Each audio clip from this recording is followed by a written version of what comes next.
and you got in just in time, Jenny. Hey. All right, you just made it just in time. We just went live. We just hit the live button. Good deal. All right. That's awesome. And here we are. You made it just in time, sweetheart. That's awesome. All right. Hey, everybody. It's Amanda here, your Cutie of Carnage here with a special episode of Channel Sundown. We have a Ghoulish Guardians Mommy Horror Hangout. Let me explain. I am a mother. Okay. I have one child. She's 2 years old. And although I am a devoted mommy, I'm also a horror fan. And I get a lot of people asking me questions all the time. They're like, oh, so do you let your daughter be exposed to all your ghoulish stuff you have in your house? I'm like, yes, she actually really enjoys it. So I thought it'd be really fun to kind of have all other horror mommies come on today. We'll just talk about, you know, just celebrating Mother's Day, being moms and being horror fans and whatnot. And we have a great group with us today. We have Jenny Jackson, horror fan viewer. Say hi, Jenny. Hi, everyone. And then we also have Miss Gory B herself from the Horror Addicts. Hi, and this is Brewster. He's so cool. I love it. And then we also have Miss Marsha Parker from the Horror Show. Hi, everybody.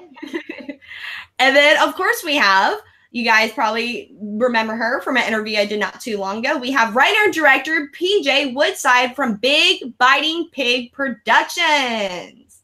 Hello. I say hello too. She brought her kids out too. So. Yeah. Yeah. And of course, guys, last but certainly not least, we have Ray Ann for Ray Animator Reviews. Hello.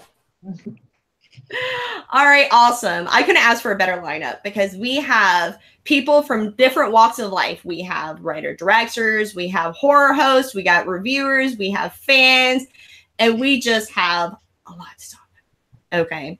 First off, I want to go ahead and talk to PJ real quick because PJ Woodside is actually in a hotel room because she is at a certain event. And what is that, PJ? We're at Walker Stalker Con in Nashville. All right. Yeah. So how is that experience up there so far? It's, oh my gosh, it's so busy today. So many people, so many celebrities, you know, people just there for zombies all over the place. That's why, you know, that's why we get lots of attention for our zombie dolls as well as our movies. So yeah, it's great. Any funny stories you want to share with class? Funny.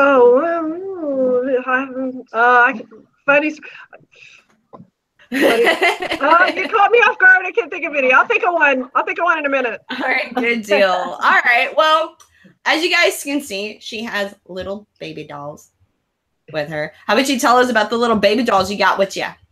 Well, we made a movie called The Creepy Doll back in 2010, and the gal who helped us make the dolls for that movie kind of got us started on making these very lifelike baby dolls that are kind of unlive or undead. And so yeah, we get lots of people to the table with these fun dolls. But also the movie is kind of interesting too, you know, having a pregnant woman as a sort of a villain character. And yeah, so a mommy, I'm very familiar with the mommy in horror, and we do what we can. Oh yes, and all your films actually, Big Biting Pig Production, are actually right now on Amazon. Many of them are. Them are. Yes. We have 10 feature-length movies, and I think we have seven or eight that are on Amazon Prime. So we're with lots of them. Oh, wow. So you can find lots of our stuff on Amazon Prime. We've made 10 movies in 10 years. So we've done quite some growth. And yeah, so check us out. Oh, one definitely. of the early ones, Creepy Doll, is one of the early ones, and it had almost 1 million views on YouTube, And then YouTube, changed its pricing payment, and our distributor took it down. But it had like 890,000 views. I was like, wow, yeah, that's a lot. Yeah, that's a lot. Let me see on here. I'm going to go ahead and see what we have in the comments right now. Let's go ahead and say hello to all of our people watching us right now. We have, we have Sam Power. Hey, Sam. Of course, we also have Brandon from Jerks Production. Dino from the Late Late Horror Show. Awesome. Let's see what else we got here. We have Ariel. Hi, Ariel. How are you? Let's see. We got Zachary. Hey, Zachary. And then we have, the Horror Addicts. That's me. That's me. Make me do this now. I can retire. Yes. And then we also have, let me say this out. The Hand of God Gunshot Backyard Wrestler. Wow. Okay. All right. He's like, that does not make me feel comfortable at all. Bruiser. There's two, because I got Brocky here too. Yeah, Brocky and Bruiser. That just sounds like a fun bunch. And Kirby the cat. Here's Brocky. Kirby that guy. You just got everybody. They are freaking the crap out. Guys, slow your rolls, all right? I'm on camera. You're embarrassing me. We talked about this. Not embarrass me in front of my friends. We had a pre-taping meeting, guys. I am so sorry. You're good. You're good. Actually, first off, before anything, I want to jump in and talk to everybody about. Hold on, everybody. I'm going to kick them out. All right, good deal. All right, go. Hey, that was you. And scene. All right. So I want to go ahead and start off to kind of get to know everybody on this stream right now. You guys hate when you wash your hair before a stream and then you get like soap in your earphones? I've never got soap in my earphones before. You so probably that's rinse properly. I probably do. And you don't have much hair to rinse. You don't have much hair to rinse. Like how it was like 15 minutes before the stream and I was still like in my jammies, like catching up on stuff. I'm like, oh crap balls. I better like prettify. Oh yeah, dude, because like I've been running around with my head cut off all day because I had to run up, and I'll tell you about this later, but that one thing I was supposed to find was so freaking hard to find. Oh yeah? Like, yeah, it was so hard to find. I went to like 5 different stores and everything, and they're like, no, we do e-cards. I was like, what? Canadian like, Jason don't want no e-card. I know, right? It was insane. But yeah, guys, so I want to get to know everybody in the stream, and I guess I'm going to go ahead and start with Jenny first. I want to know, what was your first kind of exposure to horror, and what kind of led you in kind of like the horror fandom per se? The very first horror film I ever saw was The Dead Zone, which ages me. But I've been a huge Stephen King fan. I found you through Fuego, and I found him because of Stephen King. So, I'm a huge King fan. I read a lot of horror. I watch a lot of horror movies. It's just my thing. So it's kind of just like a whole, like, just ball effect. It was just like one thing that led to another. I think that's kind of like when everybody's cases too. Yeah. Just like liking one thing and then it leads to another. It's kind of like a gateway drug. And then, Stephen King. And then all of a sudden you're like, yeah, okay, well, I really like this movie. Clive Barker. Yeah, like you kind of like, it's just like a gateway drug. And then you're just sitting there going, Eli Roth, it's just, anyways, my humor is pretty dark, guys. Sorry. So yeah. So all right. So Gory B, I would love to hear your answer. Well, my parents were big horror fans. So they thought in the beginning, they're like, okay, and this is just a little tip for other parents of horror. They're like, she's not really paying attention. She can go to the movies with us. Like I was like 3 months old and they took me to an American Werewolf in London, slept through the whole thing. I didn't have the taste I have now. I remember they had a Christine poster that went down the hallway to my room and I'd run past it. But yeah, they were always watching stuff. And my mom would read parts of whatever book she was reading, usually Stephen King, when I was like at the doctor's office. And I'd be like, tell me more about this Carrie. And can I see the movie? And eventually she's like, all right, enough already. You can watch the damn movie. So there was only 3 forbidden movies in my household. And they were Evil Dead, which I thought was hilarious when I finally did get to see it. Dawn of the Dead, which a babysitter let me see. Oh, and The Exorcist, which I saw at a friend's house. So take that, Mom and Dad. You're like, yeah. It was like, take that, second Mom and Dad. Yeah, that sounds kind of like my Funny story on the Dawn of the Dead one, though. The babysitter was super cool, like this punk guy who used to babysit us with his girlfriend. They're like, we're watching Dawn of the Dead. You're the oldest. What? You're a big girl. You can watch it with us. I'm like, all right. You know, I am big. I'm totes going to watch this. And I got like 5 minutes into it and people are getting eaten. I'm like, you know, I'm going to go check on my brothers. They're Oh my God, that's hilarious. Oh, and I'm so curious what Miss Marsha Parker has to say. And I just want to say thank you for joining, Marsha, because I have yet to get you on any of my streams. Or even got to meet you when I came down. So I'm really, really happy and excited that you joined us today. Just wanted to say that. Well, thank you. I'm excited to be here. My horror journey started when I was young. I remember walking into Nightmare on Elm Street, and I don't remember which one it was because we kind of walked in like partway into the movie and everybody was just sitting around it watching it. And I was like, okay, maybe not yet. And then I had someone try to show me Child's Play, and I was probably like 7 or 8 at that point. And mind you, I already had a doll that looked like a child.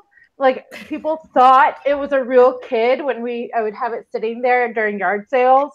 So watching like this doll come to life and like killing people, I couldn't handle it at all. I had nightmares, and it just took me until like 2 years ago to be able to watch Chucky without having nightmares.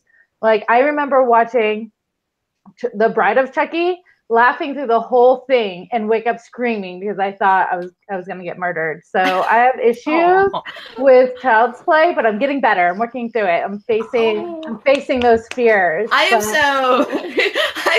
just picturing just like young Marsha going, no, just kicking the doll, like, no, not today, Satan. No. I used to lock my dolls in my closet because I was afraid they were going to come to life while I was asleep, because I was like, oh, they're jealous that I'm alive, so they're going to come and kill me in my sleep. So I used to lock them up every single night. And my mom was a little worried, but I'm okay. Yeah. You've gotten far. You've gone far, Marsha. You're now on a horror channel. So. Yeah. So what do you do? But I enjoyed it though. I love being scared, and even if it terrifies me and I would have nightmares, I'm okay with it. I keep going. I can't help but laugh. Like, if you ever go to a horror movie with me and I'm jumping, I like scream and laugh at the same time, and usually hitting Cecil because he sits next to me, beating the crap out of him the whole movie. And that's exactly what I was talking to you with one of my clients. I do, and this is where I get a lot of my most of my questions I get from my clients. Everybody knows I do home health, I do hospice, and I work with a lot of seniors, and I have a very close relationship with my clients that I take care of, and I get on a daily. They're just like, so Amanda, you're so nice and you're so sweet. Why horror movies? and I was explaining to one of my clients the other day, we were having lunch together, because best part about my job is after I'm done, they always feed me. I live in the South, so they always are trying to feed me. Mm-hmm. I'll be walking out the door and she'd be like, Amanda, come here, baby. I made some beans. I'm like, yes. Like, I'm going to eat some beans. I'm going to go to my next client's house. I'm going to be full. And then she's going to give me some cornbread. It's all good. It's all good. So we're sitting there eating lunch, and it was just so sweet because she was like, so Amanda, honey, bless your heart. But because y'all know bless your heart means in the South. Yeah. Anyways. She's like, so baby, what's with the horror? And I explained to her this way. I was like, I'm scared of so many things at the world, just being a mom itself. And we'll get to that point as being, mom of horror fans. I'm scared of so many things, just regular everyday things, that I feel like it's kind of therapeutic to go to a horror film and to build up that fear and be able to scream and yell at something that is in a safe, confined area.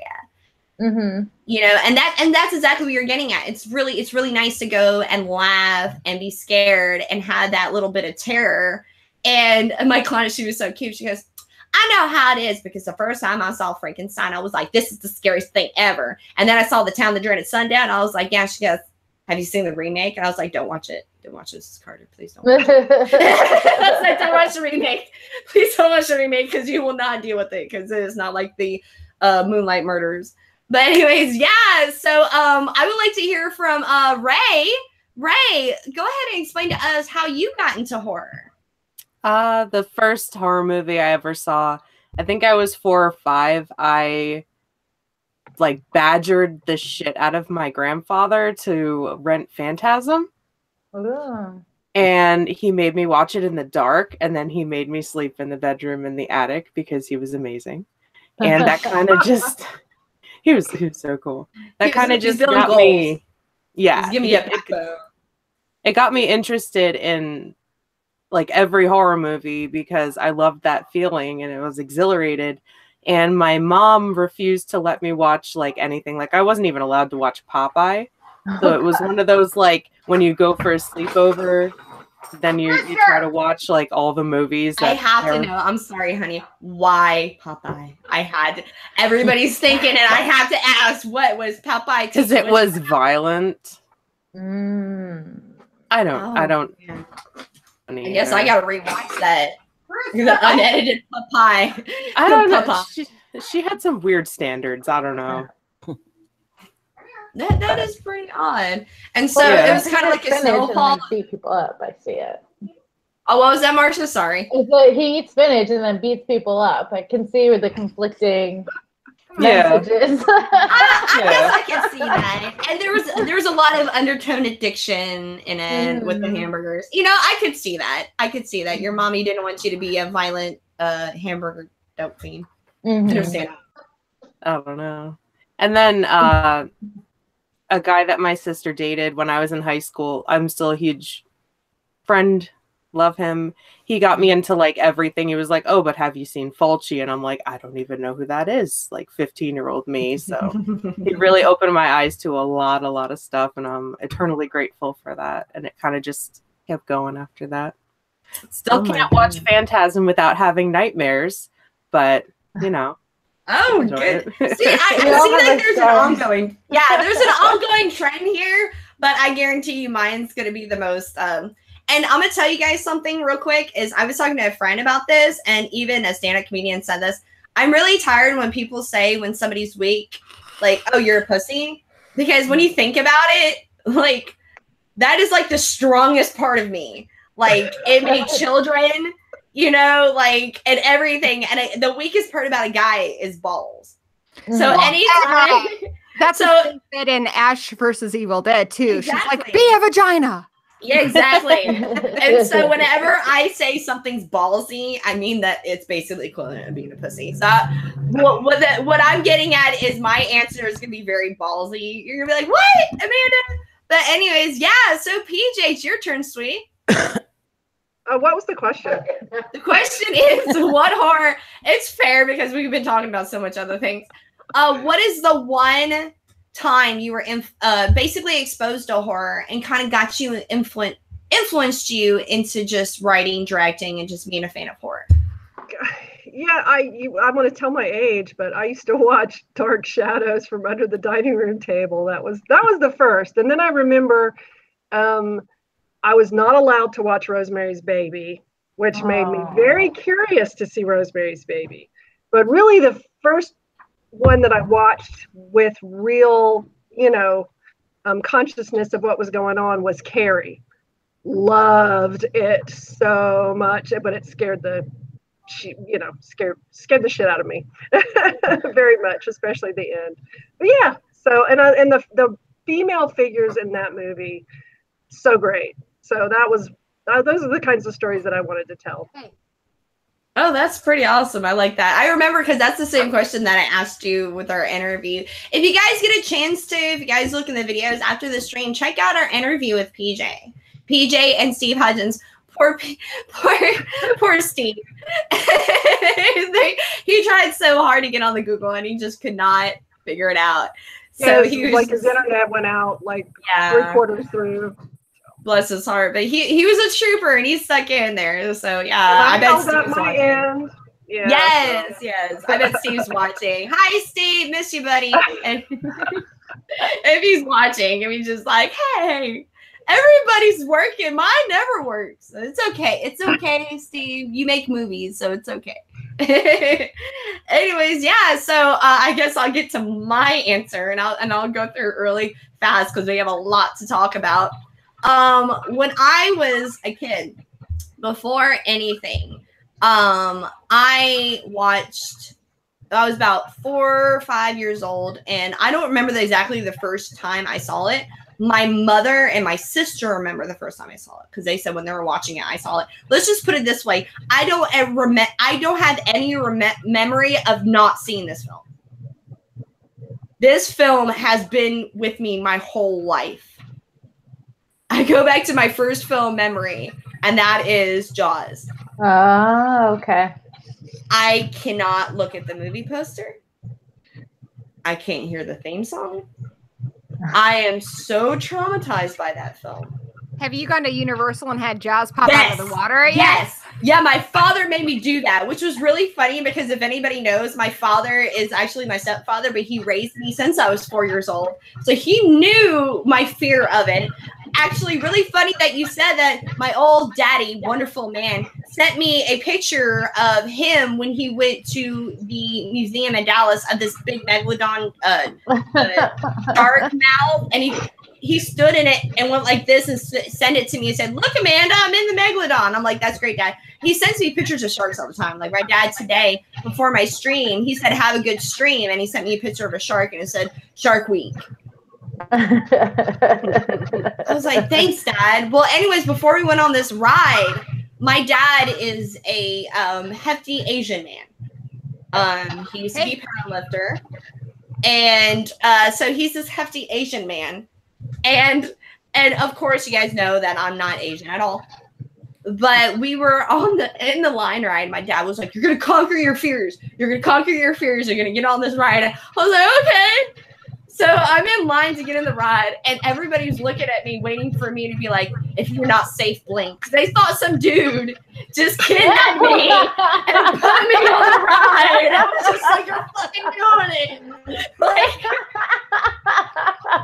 the people were looking at me like, and I was like, "What's wrong?" Like, my dad's just sitting there like, "Man, get on the boat." I'm like, "I don't want to." So yeah, so that was a funny thing. But yeah, and then I remember going through my mom's VHSs and I saw these 2 VHS films that were left years ago. They used to be my grandfather's, and that was Day of the Animals and Food of the Gods Part 2. And I was like, wow, I never had the guts to watch the films, but I was like, wow, these are really cool covers.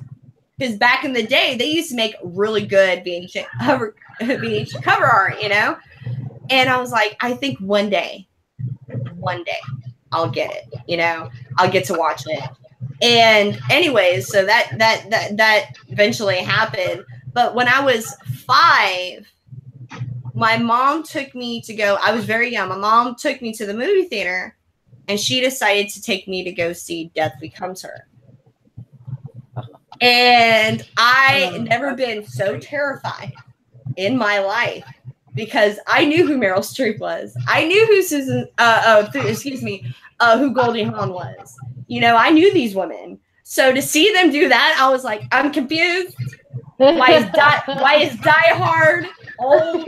Like, I didn't understand, you know. And I don't mean to interrupt, guys, but I hear a lot of. Do you guys hear that feedback in the mic? It sounds like one of those ultrasound type things. Yeah, exactly. PJ, do you happen to have any headphones on you? Yeah, but I don't. Yeah, I do. That might. I don't know if that might help at all, but it might help a little. Well, I don't hear it anymore. So I guess I'm just cray. But now, it's good. Now it's good. Can you hear us, PJ? I can hear you great. Good. Awesome. Good. All right. Good deal. So yeah, I was exposed to that. And now Death Becomes Her is one of my favorite films. My mom told me when we walked out of the movie theater, I looked at my mom and I said, we're not going to watch that again. Right. She's like, no, baby, we won't watch it again. I was like, okay. Because that movie was bad movie. Oh, I love that movie. And I remember that movie for forever. Like I remember the first time I watched it, I loved it, and I kept asking, like, I guess it's to each their own, it's different, but I don't know. There's something about that movie always cracked me up. Oh Maybe yeah, because but and I saw it later when I was like 12 and 13. I was like, this is great. But at the time, I was like, well, when you don't really know what's going on, I can totally see why you would feel that way. I mean, I get freaked out on the Dark Crystal, so yeah. Because what confused me about it is like it wasn't scary, but it was. So there was nothing really it seemed very realistic. Oh, okay. So it confused the hell out of my young mind. I was just like, wait, what? I don't know. So I talked to my mom, and we're gonna do a review on it together. Because my mom's like, you went from telling me never to watch this film again to being your favorite. So that's how it goes. We were going to do it for Mother's Day review, but she ended up not feeling good. My mom just got out of the hospital. So she's doing better, guys. She's doing a lot better now. So yeah, she's doing real good. Yes, ma'am. And I see PJ cradling her child. And actually, just another topic before we get into anything else. Stop burping your peanut child. You're going to get freaked out all over you. I'm supposed to shake him? Don't shake him. We don't take the baby. Don't take the baby. I'm going to get messenger and be like, demon baby or not, babies don't need to be shooken. Wait, was shook? Is that like a past tense? I don't know. Shooken. We'll accept it. I have two perfectly normal grown children, so one perfectly normal.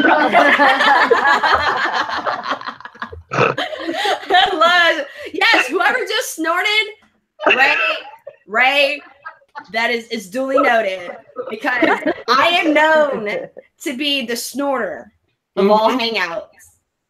Everybody always goes, Amanda's a snorter, man. Don't make me of that. She snorts and stuff. So no, we got two. So what, internet? Good deal. So that actually comes up with something I was just talking about. I'll just jump on it real quick. A few nights ago, I was talking to, you guys know Brian Gatto from Horror Show Entertainment. He's a good friend of mine. We did a countdown of 10 wanted sequels, top 10 wanted sequels. And I told him I would have loved to see a sequel to Death Becomes Her, to where, think about this, social media with like the Kardashians and Caitlyn Jenner and stuff. And think about somebody who stole the serum and was going around and selling it. And they were going to expose them. And they were like, you know, the two women were like, well, shit, we got to figure out who's doing it. And think about all the cameos. You had Caitlyn Jenner. You got, you know, the Kardashians. You got all these pop stars. It would be so funny to see like the old school and the new school. And with them doing the CGI, like, you know, in Rogue One and stuff, I think it's really possible to get, you know, Meryl Streep and Goldie Hawn in kind of a clear day. You know, I thought it'd be so, and they don't have to, they can look CGI because it's a fucking magic spell. Right. You know, like they already have spray paint and stuff on them, you know, so they don't have to look realistic. So I thought that was a real fun idea if they did it. But of course, you know, Hollywood, if they do it, they're going to remake it. They're not going to, you know, so unfortunately, yeah. I'm going to look at the comments real quick, guys. And then I have another question for our little panel here. Let's see. We got a bunch of mamas in the house. Yes, Dino. Horror mamas all the way. Yes. Yeah, Jurek says Dark Crystal was a nightmare. Yes. That's the movie terrifies me. Scares Danny more than anything to this day. He's terrified of Muppets, which is hilarious. Yeah. Oh, no. They're creepy. They are. I don't know what his problem is. Can't handle it. Tell me there's a puppet in a movie and I'm like, I'm there, dude. You're like, I'm there. Well, how do you feel about the new film that's directed by Hanson's son? What's his name? What's it called? I know the name of it. I haven't. The one that's all puppets with the guy. Yes, the murder mystery. Yeah, that sounds cool. I forgot the name of it. It starts with an A. I'd have to look it up, but yeah, I know what you're talking about, like marionettes. Yes. I also just we got back from Crypticon, met Jackie Ray Newman again, who was in Manos, but I also met a gal that she made Manos Returns with, who also made a film called Manos: The Hands of Felt. Oh What? my God. Muppet Manos, guys. That's Muppet amazing. Manos. Why have I never heard of this? We need to like just all get copies in the mail. I Like, gotta Yeah. fire. We need to be fire on the somebody mailing in my list. life. Yes. I have been living life wrong, apparently, to me not know this fucking film exists, and I gotta fire somebody in my life because this is not right. This isn't.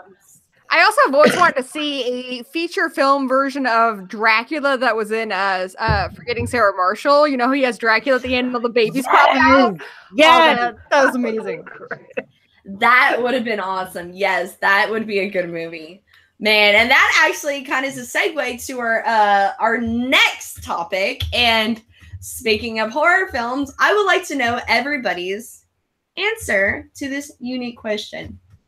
If you had to pick any horror mom, villain, or hero that you most identified with, who would it be?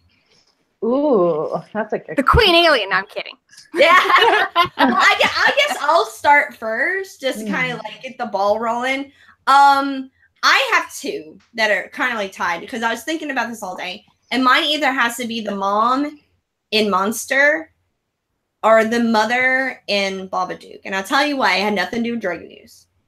Nothing to do with drug abuse. Monster. Everyone's like, the mom in Monster, she was an addict. No, that film kind of resonated with me a lot because of just kind of like the relationship between the mother and daughter. Because not without getting too much detail, I had a like very butthead relationship with my mother growing up. You know, I'm the youngest out of 8 kids, so it's like, you know, I was the kind of like the I was the bad kid. I tried to like, you know, push my buttons as much as possible. And so things weren't always as pretty.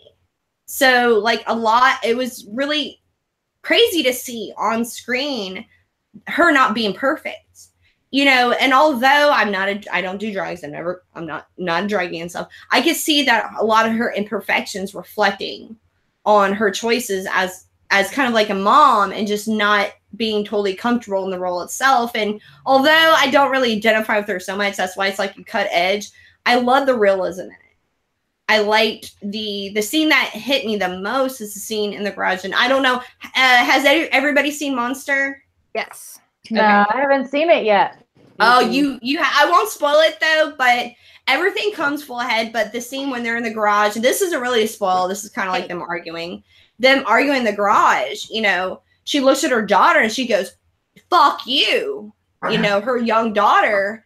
And although, you know, it wasn't anything that, you know, was right, it was very realistic, you know, because parents aren't perfect. For me, the movie that kind of did that for me that I really like, because I don't like how mothers in all films, not just horror, tend to be very cookie cutter. They're always sweet. They're always perfect. They always are very maternal. And that's not necessarily how human beings are. We are humans outside of being mothers. We're people. And the one that did that for me was Cujo, where she's in this situation. She wants to save her kid. There's a scary dog. And the kid's going, I want my daddy. And she's like, just shut up. I want daddy too. You know, that's such a real human moment. And that's, I think, how you would react in that situation. Exactly. Trying to be strong, but there's a limit to how strong any human being can be. That's a perfect. Oh, what's that? PJ, can you put your headphones back in because we heard an airplane. It's just outside. Yeah. Well. Sorry about that. I don't mean to be bugging you about that because poor Marcia went. Marcia was just like, "Is there a plane in there?" No, but you're totally on the ball with that, Gory. Like that scene, Dean Wallace, you know, she just played that scene so she was just like, shut up. And that was the other film I was getting at with Babadook is I loved how they showed her as a mom. The kid was not adorable. The kid was not likable. No, not at all. Nobody liked that kid. No, everybody hated that kid, but she didn't like the kid either, but that still was her child. So you identified with her being like, you know, I lost the person that I'm with and that I love, and now I have this responsibility of taking care of this kid, and I don't want to. I don't fucking want to. I think she loves her kid, but part of her almost Exactly. kind of blames him for the death of her husband. Exactly. She can't come to terms. I mean, the whole movie's about grief, so. Mm-hmm. And I actually think, and I don't mean to say this, but do you happen to have headphones, Jenny?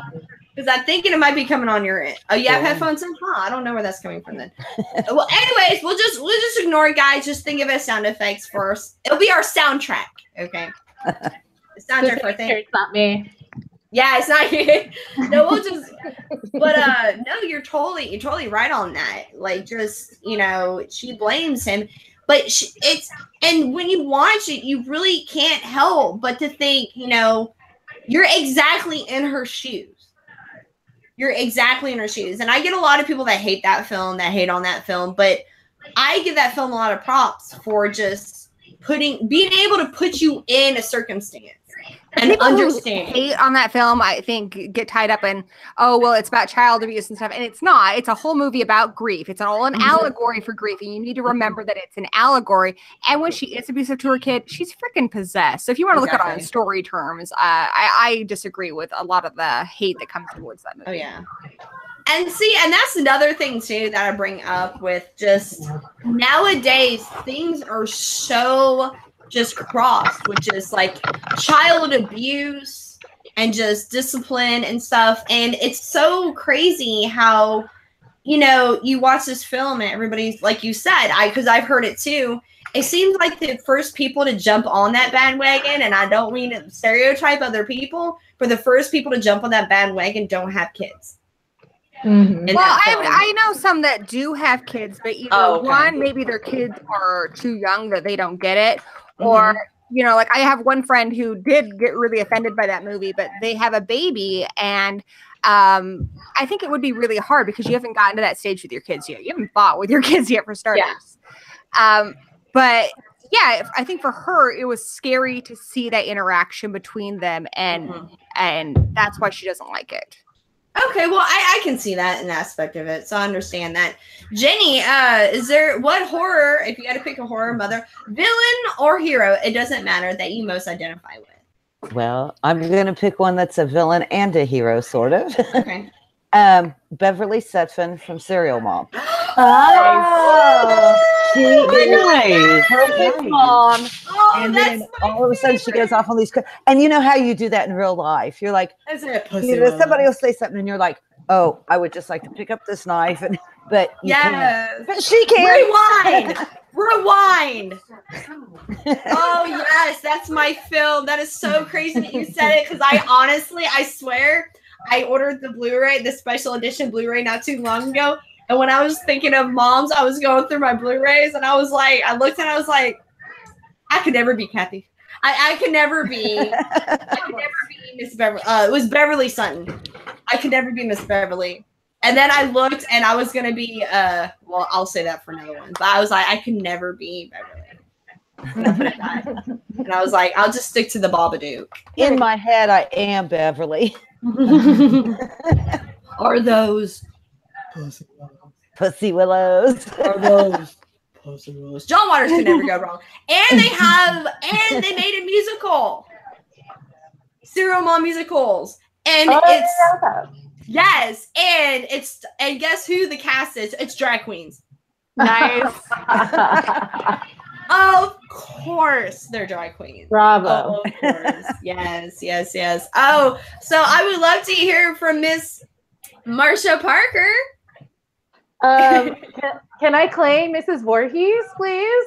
Yeah, there you Come on. Who doesn't want to be Mrs. Voorhees? Because I will kill anybody who doesn't take care of my son. If my son ends up drowning because some kids want to like make out, yeah, I'm gonna kill everyone and keep coming back and making sure those people keep dying. Because she's just a good mama. And he's a good son. Yeah, and I'll bring him back and take care of him and make sure, and I will help him kill everybody he wants to kill. Like, Yeah, that's fine. I'll be Marsh. Mrs. Voorhees.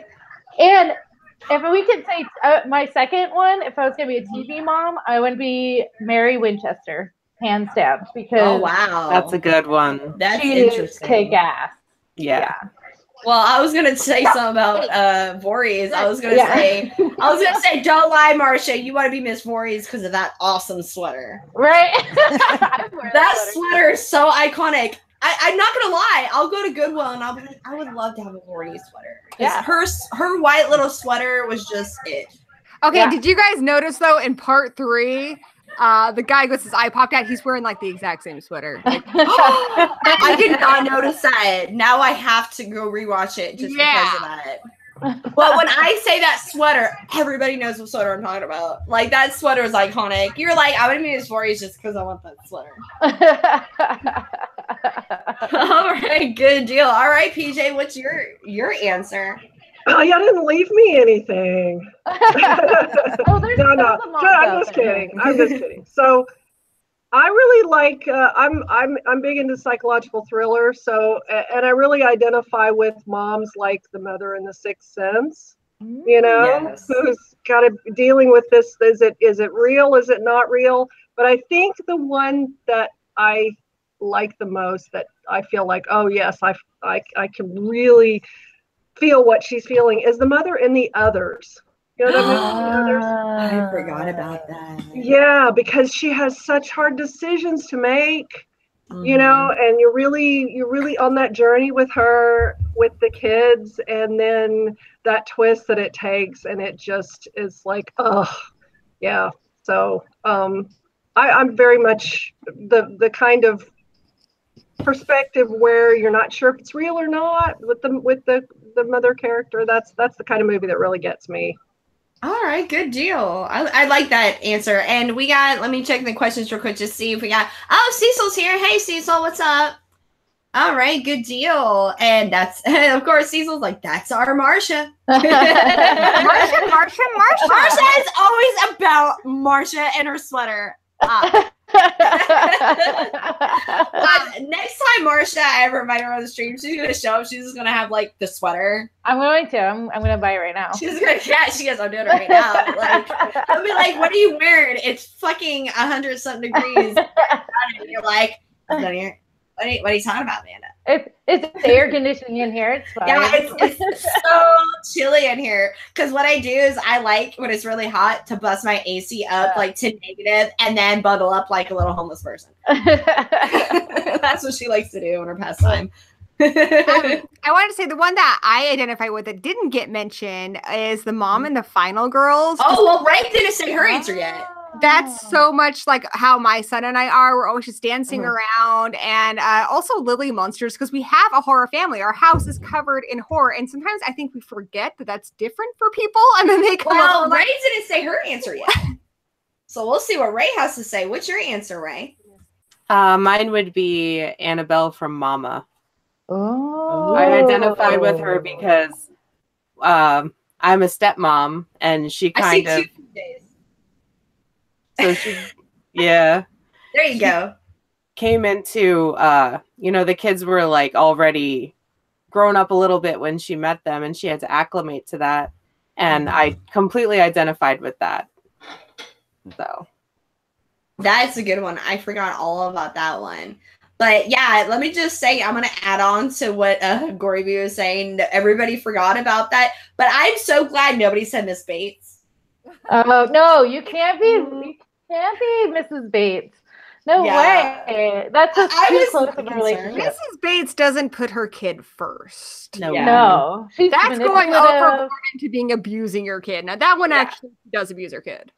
Yeah, and I was really nervous about that. I was like, like something like I miss Bates because I like the attic, it's the best Wi-Fi connection. I didn't know. So I was worried about that. Good deal. I also think my son and I kind of remind me of Kayako and Toshio from the CARNAGE. Yeah. I want him to cosplay with me, but he won't wear the diaper. Oh my god, that's funny. You're knocking your son just like, yeah, but he won't wear the diaper. Grim mentioned a good one. Heather Langenkamp from New Nightmare. That's a good one. Yeah. Oh, wow. That is a really good one. That's a great one, Dan. Wow. And Ripley from Aliens. I mean, she is a mother, That's but a she good kind of one. adopts Newt. Yes, yes. I like that. That's a good one. Everyone's like, Mother Alien. Yeah. I really thought that was Marsha's that because I just picture Marsha just in a situation like, get away from her, you bitch. With like her rainbow shit on, and she's just like, she wouldn't say bitch, she'd just like batch.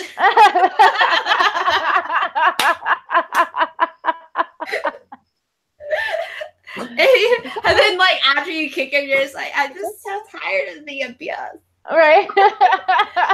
She's like, I'm sorry guys, I don't know where that rage came from. That was Dark Rainbow. Sorry, she comes out every now and then. Like, I'm so sorry guys, I don't know where that rage came from.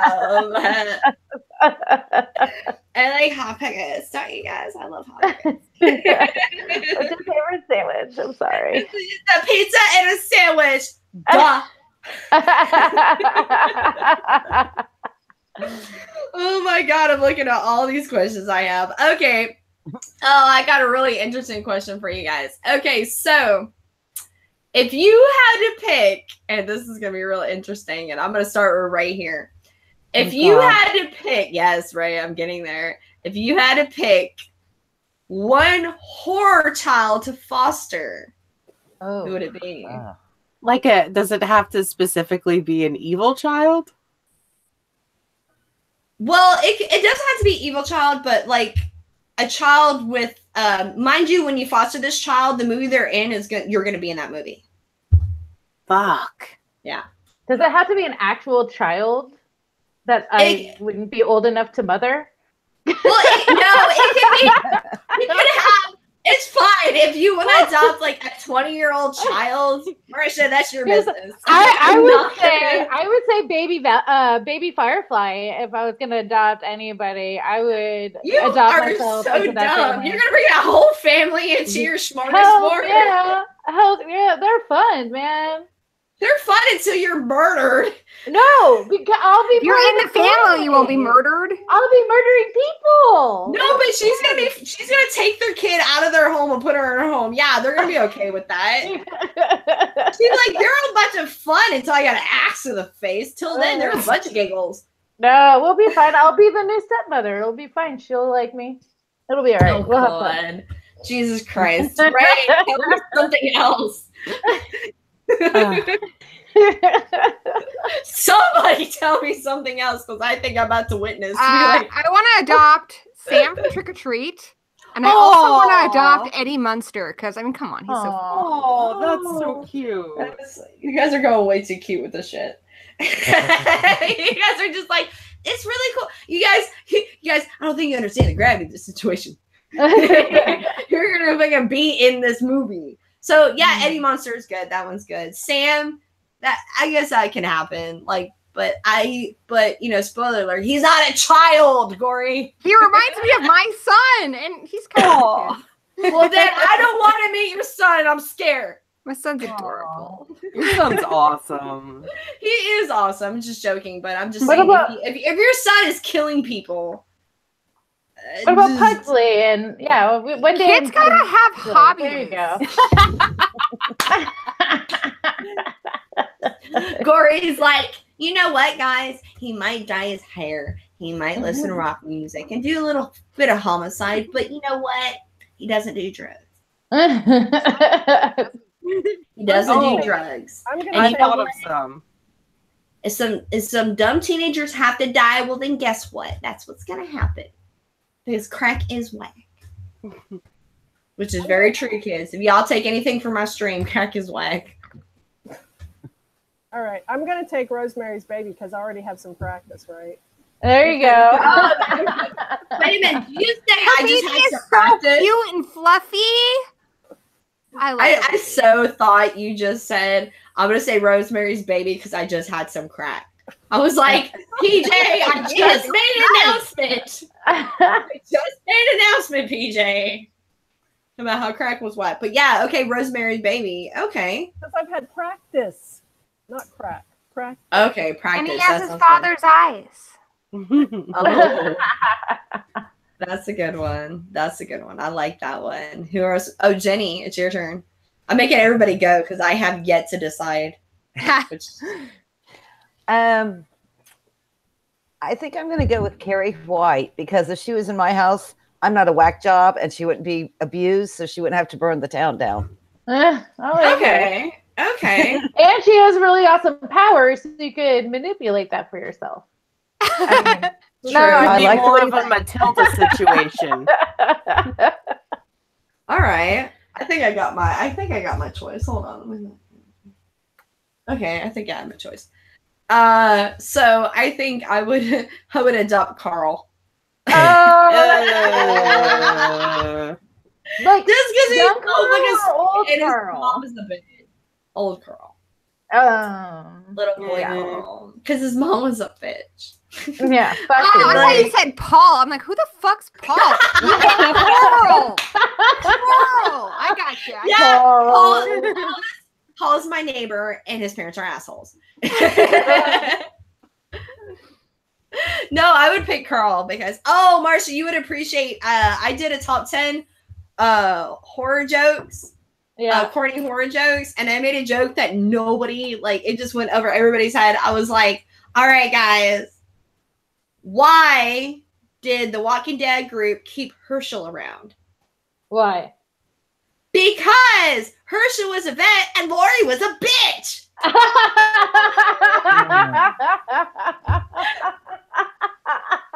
I like it. Everybody was like, but she died giving birth to Judith. But she was a bitch. So come on, guys. Yeah. Good deal. Nobody cares about Judith because she wasn't supposed to live. No, she was supposed to go. She was supposed to die.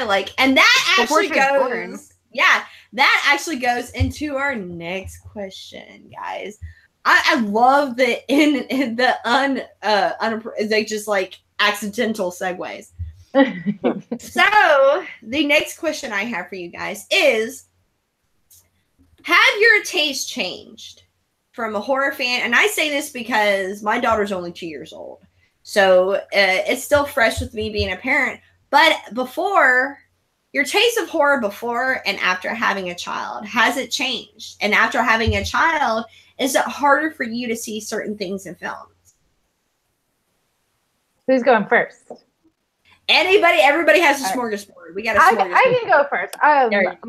My son, he'll be 6 months. Oh, you didn't ask Ray who she adopt, right? She just posted. Oh yeah. Oh, did you? I posted it. Yeah. Oh, I'm sorry, Ray. You're so quiet over there in the corner. Oh, I'm sorry. Go. You go. Ray. I'm so used to you just jumping in there and just being like, "Hey, man, what's up?" I would choose the Frog Brothers because I know that they would have my back.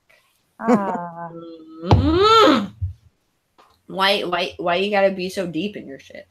Because I love Corey Feldman. I can't. Yeah, but you're just jump deep. You're like, just because they need your support and they need the financing to fight vampires. They do, and I like comics, so we'd have shit to talk about. I was figuring to be more deep. Be like, I don't know that vampire kid from Near Dark. Nobody wants that kid. Homer, that kid co-wrote Final Girls when he grew up. Yes. He's also the half brother of Jason Patrick, who was in Lost Boys the same year, and he is the son of Father Karras from The Exorcist, which was the inspiration. Yeah. Yeah, you were talking about. I saw that stream when you were talking about it. That was so interesting. Good shit. I really mean that. I just realized, when I said that, it didn't sound as legit as I in my head. I have that faulty wiring in my head to where, something in my head, I'm like, oh my god, that's great. I'm like, yeah, that's great. Let me drink more water. That's fantastic. No, that's actually really cool. That's really cool that you said that.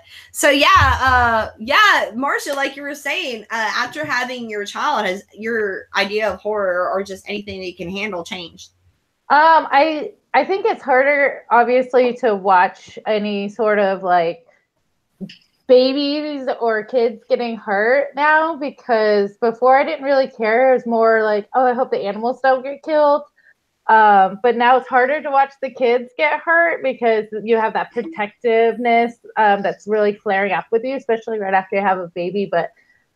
And let me tell you, after reading Pet Sematary recently, like, it was tough, but you know, I still really enjoy it.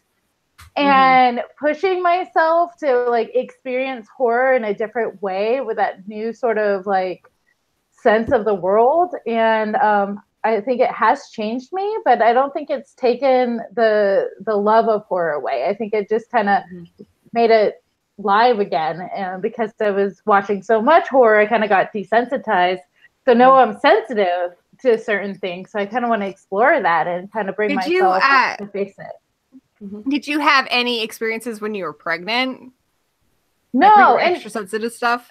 Not really. I mean, when I was listening to, like, I listened to the true horror podcast, like true crime, like it's called Sword and Scale, and he had this one episode that I had to shut off. I'm gonna turn my AC on real quick because I'm burning up in here, but keep going, Marsha. I'll be right back, guys. So I had to turn it off because they were talking about mothers who were killing their children, and one was about the mom that microwaved her kid. Like she put this like, yeah, it was like a 5-day-old baby.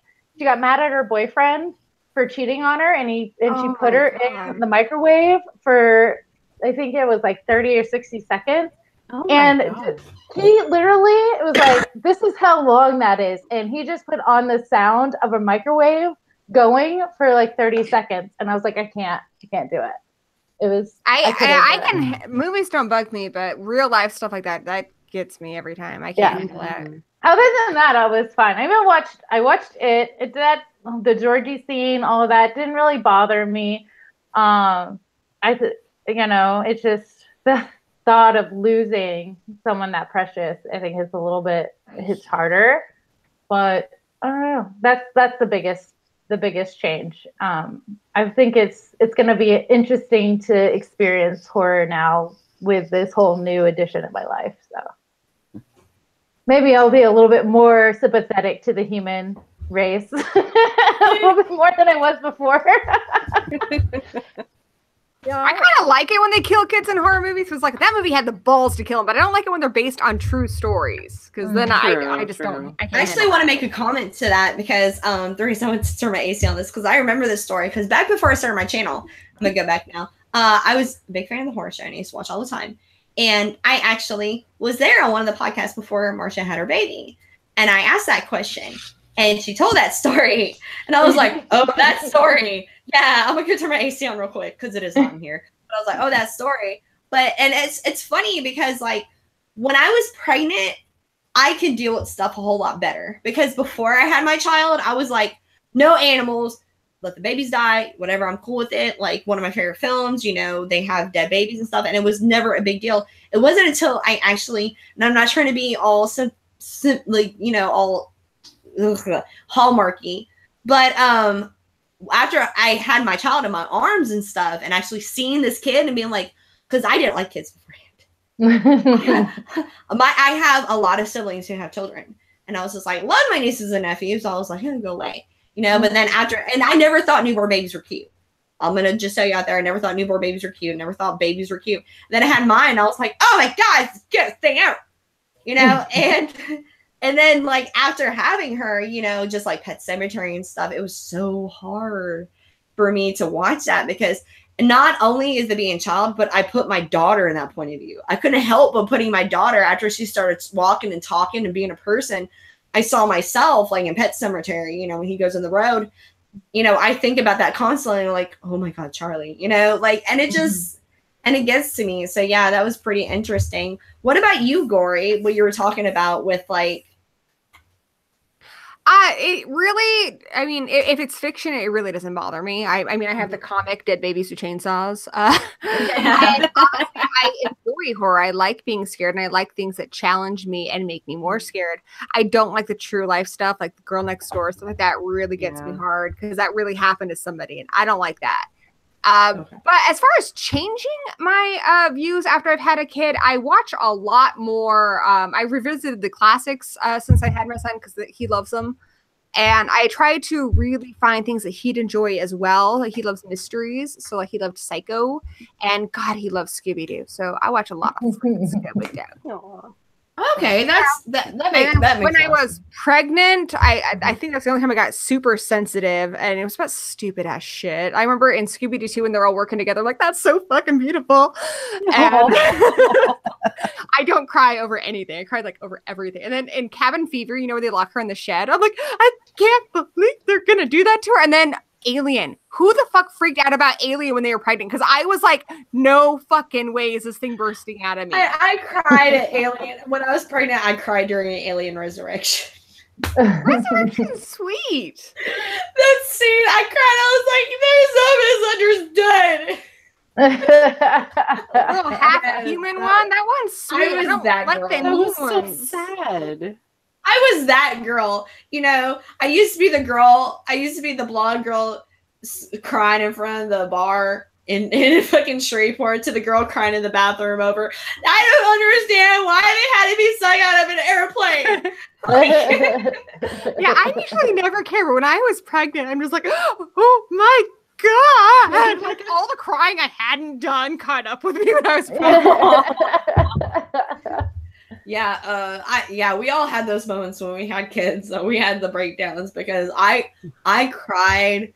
I'm not gonna lie, I cried once because I'm not even making this up. My milk was 2 days away from expiring, and I started bawling. Honey, I was just like, how am I going to go to the store? Amanda, to that I gotta say, bless your heart. I was like, I don't understand who makes the milk, who decides when it's bad, like who sits there and goes, you know what? Yeah, so like I was very emotional about that because I was like, who? Oh God, yeah, I had moments I cried over that, and I gained weight too. And like, yeah, I was just like, we went to Ocean City, Maryland after having my daughter. And I laid on the beach. And my mom was like, Amanda, you're pale, put sunscreen. I was like, I don't care. I'm very fat. I might as well be baked. Like, my mom was like, Amanda, we're having crabs upstairs. And I was like, I'll be in my trailer. And I walked upstairs and I was like, I wallowed upstairs, you know. The only cool thing about me was my Michael Kors glasses. Like, and every picture, I would always get mad at my dad because my dad loves taking selfies. And I'm like, Dad, you gotta take selfies from here up. Like, so it was like a bunch of family pictures, and then I'm like really close to the camera, like, yeah, it was a dark time. It was a dark time. All right, Jenny, what about you, sweetheart?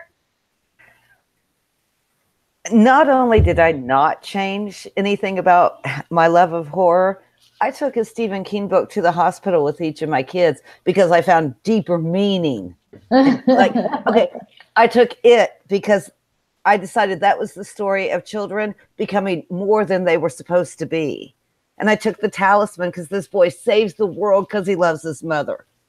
So that's what I did when I was pregnant. And I made horror meaningful, but I didn't get rid of it. I just love, I'll be honest, guys, I just love how we're all sitting here and it's like, well, we changed this way. And Jenny's just sitting here like, I haven't changed shit. I really didn't. I'm still balling. I'm killing. Fuck y'all. Like, you didn't say that. I'm just saying, like, now you're basically like, I didn't change shit. The reality stuff does bother me too. Like Hostel. Oh my God, I couldn't put my feet on the floor for a week. Yeah.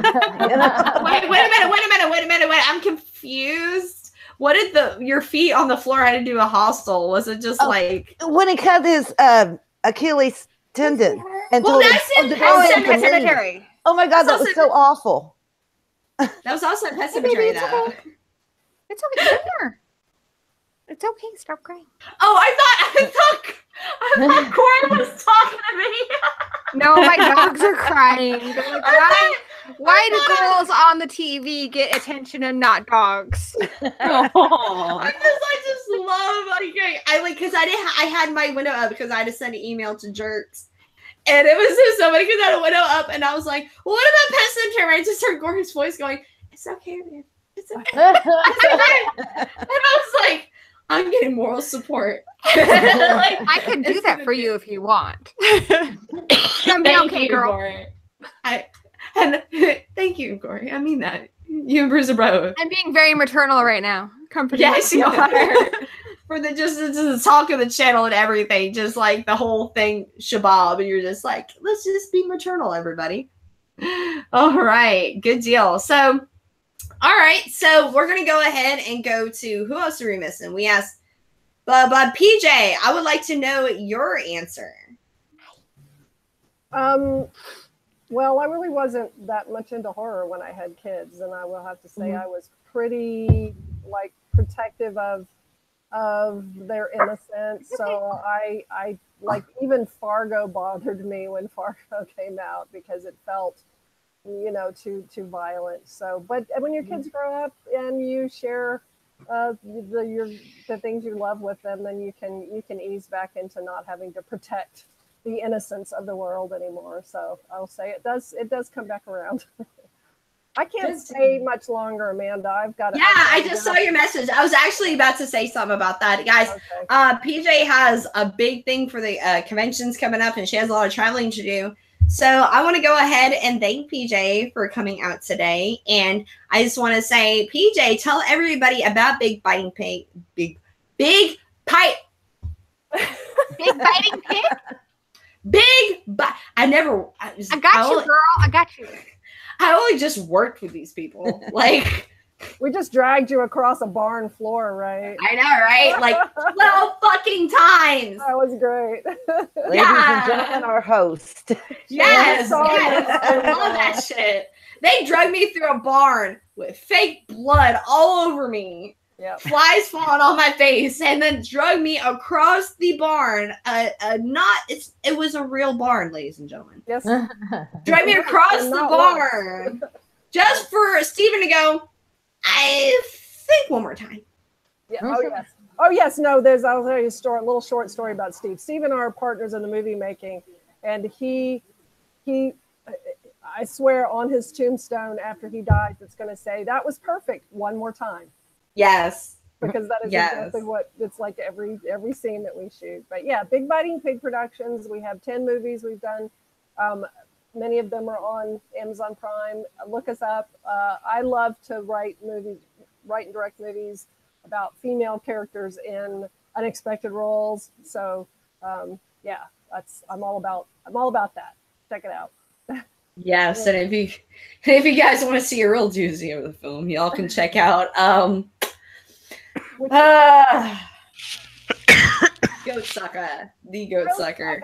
Yes, recently remastered and new on Amazon. So that was Amanda in her glory. Amanda in her blonde glory. Thank you so much, PJ, for being with us, and I appreciate you. And we will catch you later. Bye, guys. Bye, PJ. Bye. It was nice meeting all of you. Have fun, Amanda. Yes, babe. I'm gonna see you tomorrow. Okay. Actually, that kind of brings up a really funny story about that whole thing. When I moved here from Korea, I had never been. I just got my license. I lived in Kentucky. That's where they're stationed at. They're out of Kentucky. They do all their filming in Kentucky and everything. And that's where I used to live when I was working with them at the time. And she lived on this hill. And when I say hill, I mean like hill. Okay. So we're on the top of a hill, and I didn't know how to back up properly. So it took us literally an hour for me to back up in my Jeep. Like, so we had the whole production there that was helping me back out of her fucking driveway. Yeah, it was a pretty intense time, and it was pretty funny. So it was embarrassing, but I got a couple more questions for y'all before I know a lot of you guys have a lot of stuff you got to get going and doing. So let me just go through these questions real quick that I have for everybody. Let's see. All right, here it goes right here. Who do you think is the most misunderstood mother of the horror franchise? Ooh. Pamela Voorhees. Voorhees. See, I thought that would be just like a down pat, everybody just saying Voorhees. Yeah. Because that was my question too. That was my answer too. What do you think, Ray? I would definitely agree with that. Like the aspect that she was just trying to keep him safe, and then she's super pissed off that other people couldn't be responsible around her child, so she wants, you know, vengeance. That's totally understandable. The fact that they don't see her child for the way he is. They see him as this child who's disfigured, who's not as good as the other kids. To her, that's her whole world. And I think that's how we all feel about our children. Mm-hmm. Exactly. 100%. You know what? Yeah, that is very, very correct. Mm-hmm. That is very correct. And another, wow, I didn't realize we had so many. Oh, there we go. Okay. I love it how, like, I don't get anybody messaging me all day, and then when I go live, everybody's like, Amanda! I'm going to message you now. Like, Amanda! Oh, man. So, since we all agree on that, I want to get in story time. Who's ready for story time? I want to hear. Can we get our stuffed animals and our pillows? And yes, let's reenact it. Yes, right now. You got Marsha looking, and I don't have anything readily. You got Marsha looking, and that really makes me uneasy. Like, I got a mask. That's about it. I feel like she's gonna pull out like arms and legs and just be like, "Hi." I'm ready. There you go. Oh, there you go. All right, Marsha, you've never looked better. It's got a flower that I got from a homeless guy one day. Like the guy from Devil's Rejects. Yeah, this is Lou Temple's face. Nice. Yeah. I just love it how she's like, I got it from a homeless guy in Secret Santa. Is that what you said? No, I went out on one of my friends' bachelorette parties, and like this homeless guy walked up to me and gave me this flower. It's like made out of some sort of plant. I don't know. Yeah, because I don't remember that part of the movie where like he was going to prom and shit. Like, I feel like it just adds to the mask, so I put it in there. Well, what's coming out of your mouth? That's the question. It's the stem of the flower. Oh! I was very confused, Marsha. I'm not gonna lie. I was scared and confused. I didn't know what to think. I was just like. It's a piece of I don't know, some twang. I was waiting for you to be like, that's none of your business, Amanda. I was waiting for you to be like, that's none of your business. What's coming in my mouth. You don't need to know what's on my mouth. Yeah, you don't understand. You can hide it under your mask. I'm like, I don't know. All right, good deal. Well, I have a question for y'all. I want to hear everybody's best story from, because we know we have Miss Marsha Parker, who has done many interviews and has been at many cons, and has I've heard a story from Humming and Fuego where he told me that you guys were doing a interview and you were just yelling at people, being like, "What's your favorite sandwich?" Like, yeah.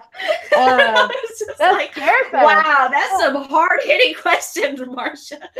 Oh, that was fun. Yeah.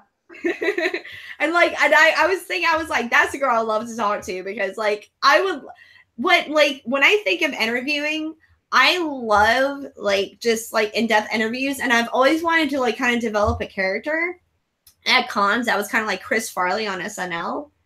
That's just like, hey, remember that time when you were like him interviewing Paul McCartney, like, hey, remember that time you were in the Beatles? Yeah, that was awesome. Like, I would love to do that. When Danny interviews people, he always likes to pick up the most obscure shit. Like the guy who was Evil Ed in Friday Night, he did lots of gay, like, yes, Sam Ritter. Yes, his name is Sam Ritter. And he does gay porn. Anything like the most embarrassing shit, or like if he met Meg Ryan, he'd be like, Amityville 3. Am I right? Awesome. I gotta plug my own video on this, because actually the video I did on 976 Evil was the first video that the horror show ever seen of mine and of anybody. And my claim to fame was when I told everybody that he was a porn star. They're like, no, he wasn't. I was like, oh yeah, he is. We actually have his movies on VHS. Are you serious? We're hardcore Oh. fans. Nice. It's because we No. met him and we wanted him to sign it, and he looked horrified. Yeah.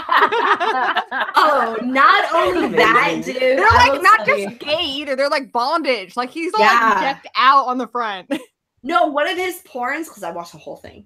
One of the porns where he walks in, it was like two guys making, like, doing this. They were doing the sex, and yeah, they were doing the sex thing. I did that And once. They were sitting, and he walks out and he goes naked. He goes, "Why is everybody at my pool?" Like I was like, yes. Like, and scene. He's like, "What?" And like the way he stood, I goes, "Why is everybody at my pool?" I was just like, yes. Oh my god. Movie. Oh, it was fantastic. It was cinematic brilliance. But anyways, yeah. So yeah, that's what I was getting at with the stories of everything. But yeah, that was the first video I got like recognition. Everybody's just like, yeah, that's funny. But yeah, so I guess we'll go ahead and start with Gory. That was your craziest story at a con? Not our craziest. We go to CryptoCon every year. We just did CryptoCon this last weekend. Mm-hmm. And we're panelists. In fact, we did a panel on introducing your kids to horror, which is something we've done a lot. We did it last year with our son. Do you like crazy embarrassing or just like crazy? The craziest, because I got a doozy of one. I was almost targeted as a terrorist. As far as like the craziest, like embarrassing, I think that's kind of like sounds like what you're going for. This last year, finally, my husband and I got a nice hotel room, and usually though it's me and the fucking boys and the wrestling boys. So we had Ronnie Angel, / Dreams. We had our cousin Jess, Undead Jess, all of us in a fucking room. They're fucking wasted. They're wrestling in their boxers, and like dicks are flying out and shit. I'm like, what is my life? What kind of And then Jess, being a dickhole, insists on sleeping in the bed with my husband. So I have to sleep on the floor. There's 2 beds, 4 guys, and I'm the one sleeping on the floor. That's some But bullshit. I apparently got lucked out because Jess pissed the bed. And to get back at him, we totally Frankenfurted his face in makeup. And he woke up and we took all these pictures. I bet you look great. He's like, I hate you guys. And he washes all the makeup off. I'm like, honey, did you get the fake eyelashes off? I didn't put fake eyelashes on him. He's ripping out his own. Oh my god. So yeah, that was pretty funny. That wasn't funny. That was evil. Oh, like- that was mean. He's like wiping. I just see him in the bathroom. Don't cross his me, face. yo.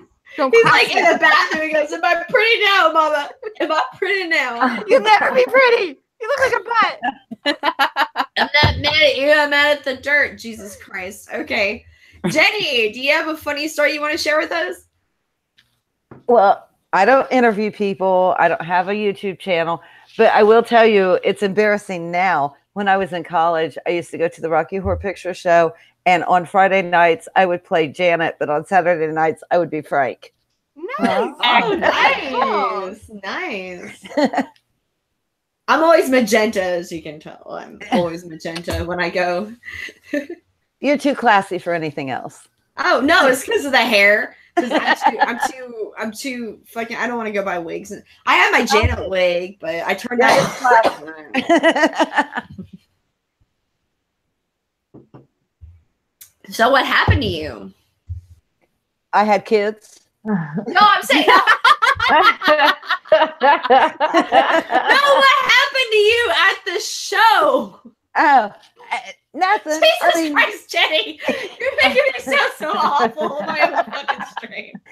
Like, what happened? I had kids, exciting, man. glamorous life like you guys do. You know, I don't get to meet. No, like you said, something embarrassing happened. Now I don't live a glamorous life. Oh no, it's just embarrassing now that I'm older to think that I used to parade around in my bronze slip in front Honey, of people. I do that now. I do that now. What are you talking about? This? You're young enough, you can.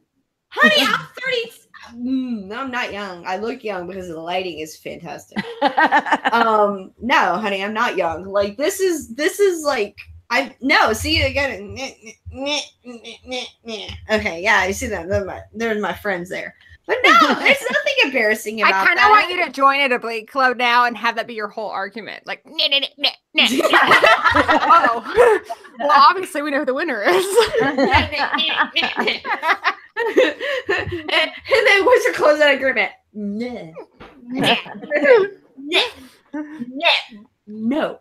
Oh God, now I have And then you gotta throw a y'all at the end of it too. Y'all.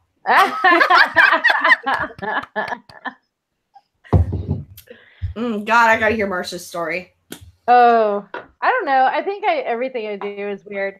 Because I just had a baby. Weird. Serious. I have a real hard time being serious, especially when I'm uncomfortable. That's when I get like really strange, and I think that's why Rainbow worked so well, was because it was appropriate to be wacky and say random things, just the first thing that would come off the top of my head, and people loved it. You're talking about Scarefest when we had it was kind of like a red carpet thing that they laid out for all the guests to come up, all the celebrities, and all the media were just taking photos, but anybody could just ask questions if they wanted to, but nobody was asking questions. They were just taking photos. So I was like, okay, I'll do it. And I just threw my microphone out there and I'm like, what's your favorite sandwich? And everybody just stopped and looked at me like, what the fuck is happening? And I got a smart ass remark, but I just kept doing random questions like that. And then when I wouldn't, they would walk up to me like, don't you want to ask me a question? Like they started asking me to like do that because they're like, nobody else is doing anything. And nobody has the balls, or I should say the vajayjay to like, just come out there and be silly and ask silly questions and just have fun. And the more I did that with interviews, just the more people appreciated it because it was different. And and it kind of took them off guard, and they're like, oh, okay, I don't have to be serious. I can just talk about whatever. Nobody gives a shit. So it was a lot of fun. I got a lot of shit though, because here I am running around the whole time, like I'm in a horror convention and I'm wearing like rainbow, like bows in my hair. I got rainbow stockings on, and there's this horror show t-shirt. And they're like, what is this girl doing? And then one day I decided I wanted to be rainbow goth, so I had like an upside down like rainbow tattoo on my eye. It just looked like a really confused watermelon. Right. It was good, it's just fun to be fun, and we did that for Phoenix Comic Con too, like doing that to people random. When we had a booth, we would just bring people to the booth. Okay, so I just run up to random people and just be like super excited about scary shit and pull them over to our booth, and they just ate it up. It was a lot of fun. There's actually a picture of me with Pyramid Head. I was like dressed up as Rainbow Rules, and I have the big fucking axe, and Pyramid Head's like sitting there with me. It was one of my favorite photos. I love it. I would love to see you do a character of just like, I would love for you to like go to a vendor and just be like Rainbow and ask questions, and then be like, yeah, I made this, and you'd be like, but can I touch it? I'd just be like, can I touch it? Sure.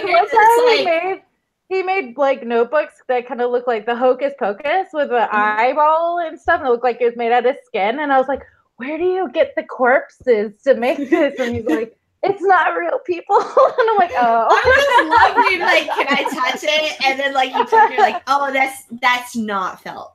Like,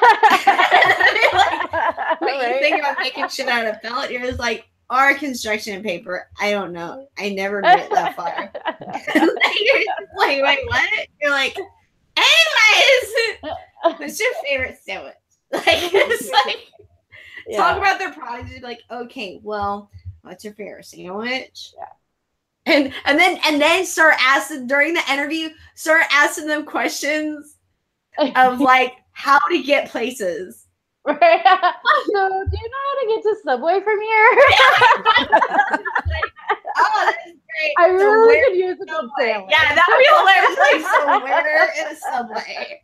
And then I'm like telling you, and you like, is that before or after the second left? The third left. Oh, the third left. Okay, thank you so much. Thank you. That was great. That was great. Okay. So, and then you cut to Subway, and you're just like, what's your favorite sandwich? Just random. It's just like, yeah. You cut to Subway, and you're just like a Subway maker. You're like, what's your favorite sandwich? Nobody likes the cold cut trio anymore. Yeah. What are you talking about? That would be the funniest sketch ever if you did that. If you just, like, a celebrity, and then like him be like talk to a celebrity and then be like, well, where is the nearest Subway? And he'd be like, I don't know. And you're like, okay, if you do that though, I need the follow-up question to be, once they have their sandwich, can I have a bite of that? Yeah. What's your favorite sandwich? And then he'll tell you, and then he'd be like, so where is the nearest Subway? And he goes, I don't know. And then you look at the camera, it just cuts to the next celebrity. You're like, so where's Subway? Like, you're just Rainbow in the search of Subway. That'd be like the best fucking thing ever, and I would laugh so hard. That'd be the funniest thing ever. Jesus Christ. Anyways, so yeah, so Ray, what is your craziest call-in moment? So I haven't been in a little bit, but I usually go to Monster Mania in Cherry Hill, New Jersey, because it's the closest one to me. Mm-hmm. And the night started out, we met a bunch of guys from California, and they ended up being like lifelong friends. We're like, oh, they do Rocky Horror at midnight, like after, you know, the con kind of like shuts down. So we go there somehow, like we're drinking the entire time, end up coming back to our hotel room. Somehow the trauma team also ended up in our hotel room, and we're all partying. And I had no idea what happened until I went through my phone, and like there's just random pictures of people like drinking beers out of stripper shoes, and like one of the trauma girls was just like full on eating my calzone, and I'm behind her like, and like the next morning, like all like confused and just like, what happened? Like, amazing. Don't remember like any of it. And I'll never drink Aftershock again. So the Hangover girls version. Oh god. So yeah, here comes my story. So so if we kind of move back a little bit, y'all see above me I have Jason Mewes. So I met Jason Mewes in Shreveport Geek Con, who this year I'm actually going to go meet Bae Margera this year, which I'm really excited because CKY. And you've seen Jason Mewes' horror movie Bitten, right? Oh, of course. Fuck yeah, applesauce. That's a good one. Of course. I've seen every Jason Mewes film, even fucking I've seen him in Tripper. He was a little part in Tripper, which actually I heard was actually cut in the DVD release. He's also really good in Todd and the Book of Pure Evil. Yes, and he's also good in the Never Beast Incorporated. Yes, with fucking Steve Bird from Blue Clues. Like everybody forgets about him, but he's in that film too. But anyways, so I met. So I'm dressed up as Hunter S. Thompson.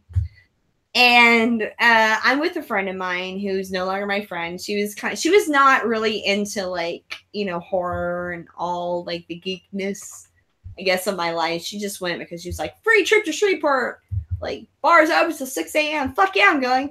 You know, so we went to Shreveport, and I was at the convention. I was going around. I met Father Gabriel from Walking Dead and everything. Well, my phone was dying because, you know, I did a few videos with people and stuff like that. My phone was dying. Well, I had one of those chargers that you plug up to your phone that's just like the battery operated. Well, the one that he had was round, and it had a red blinking light at the end of it. So I got in the line. I thought it was a whole lot longer than it was. Apparently, the line that I thought I was in was with somebody else, and the line with Jason Mewes was really small. Okay. And mind you, like, I always liked Jason Mewes, but like I said, Bitten was the one film he was, like, really actually hot in. Vampire. He is sexy in that.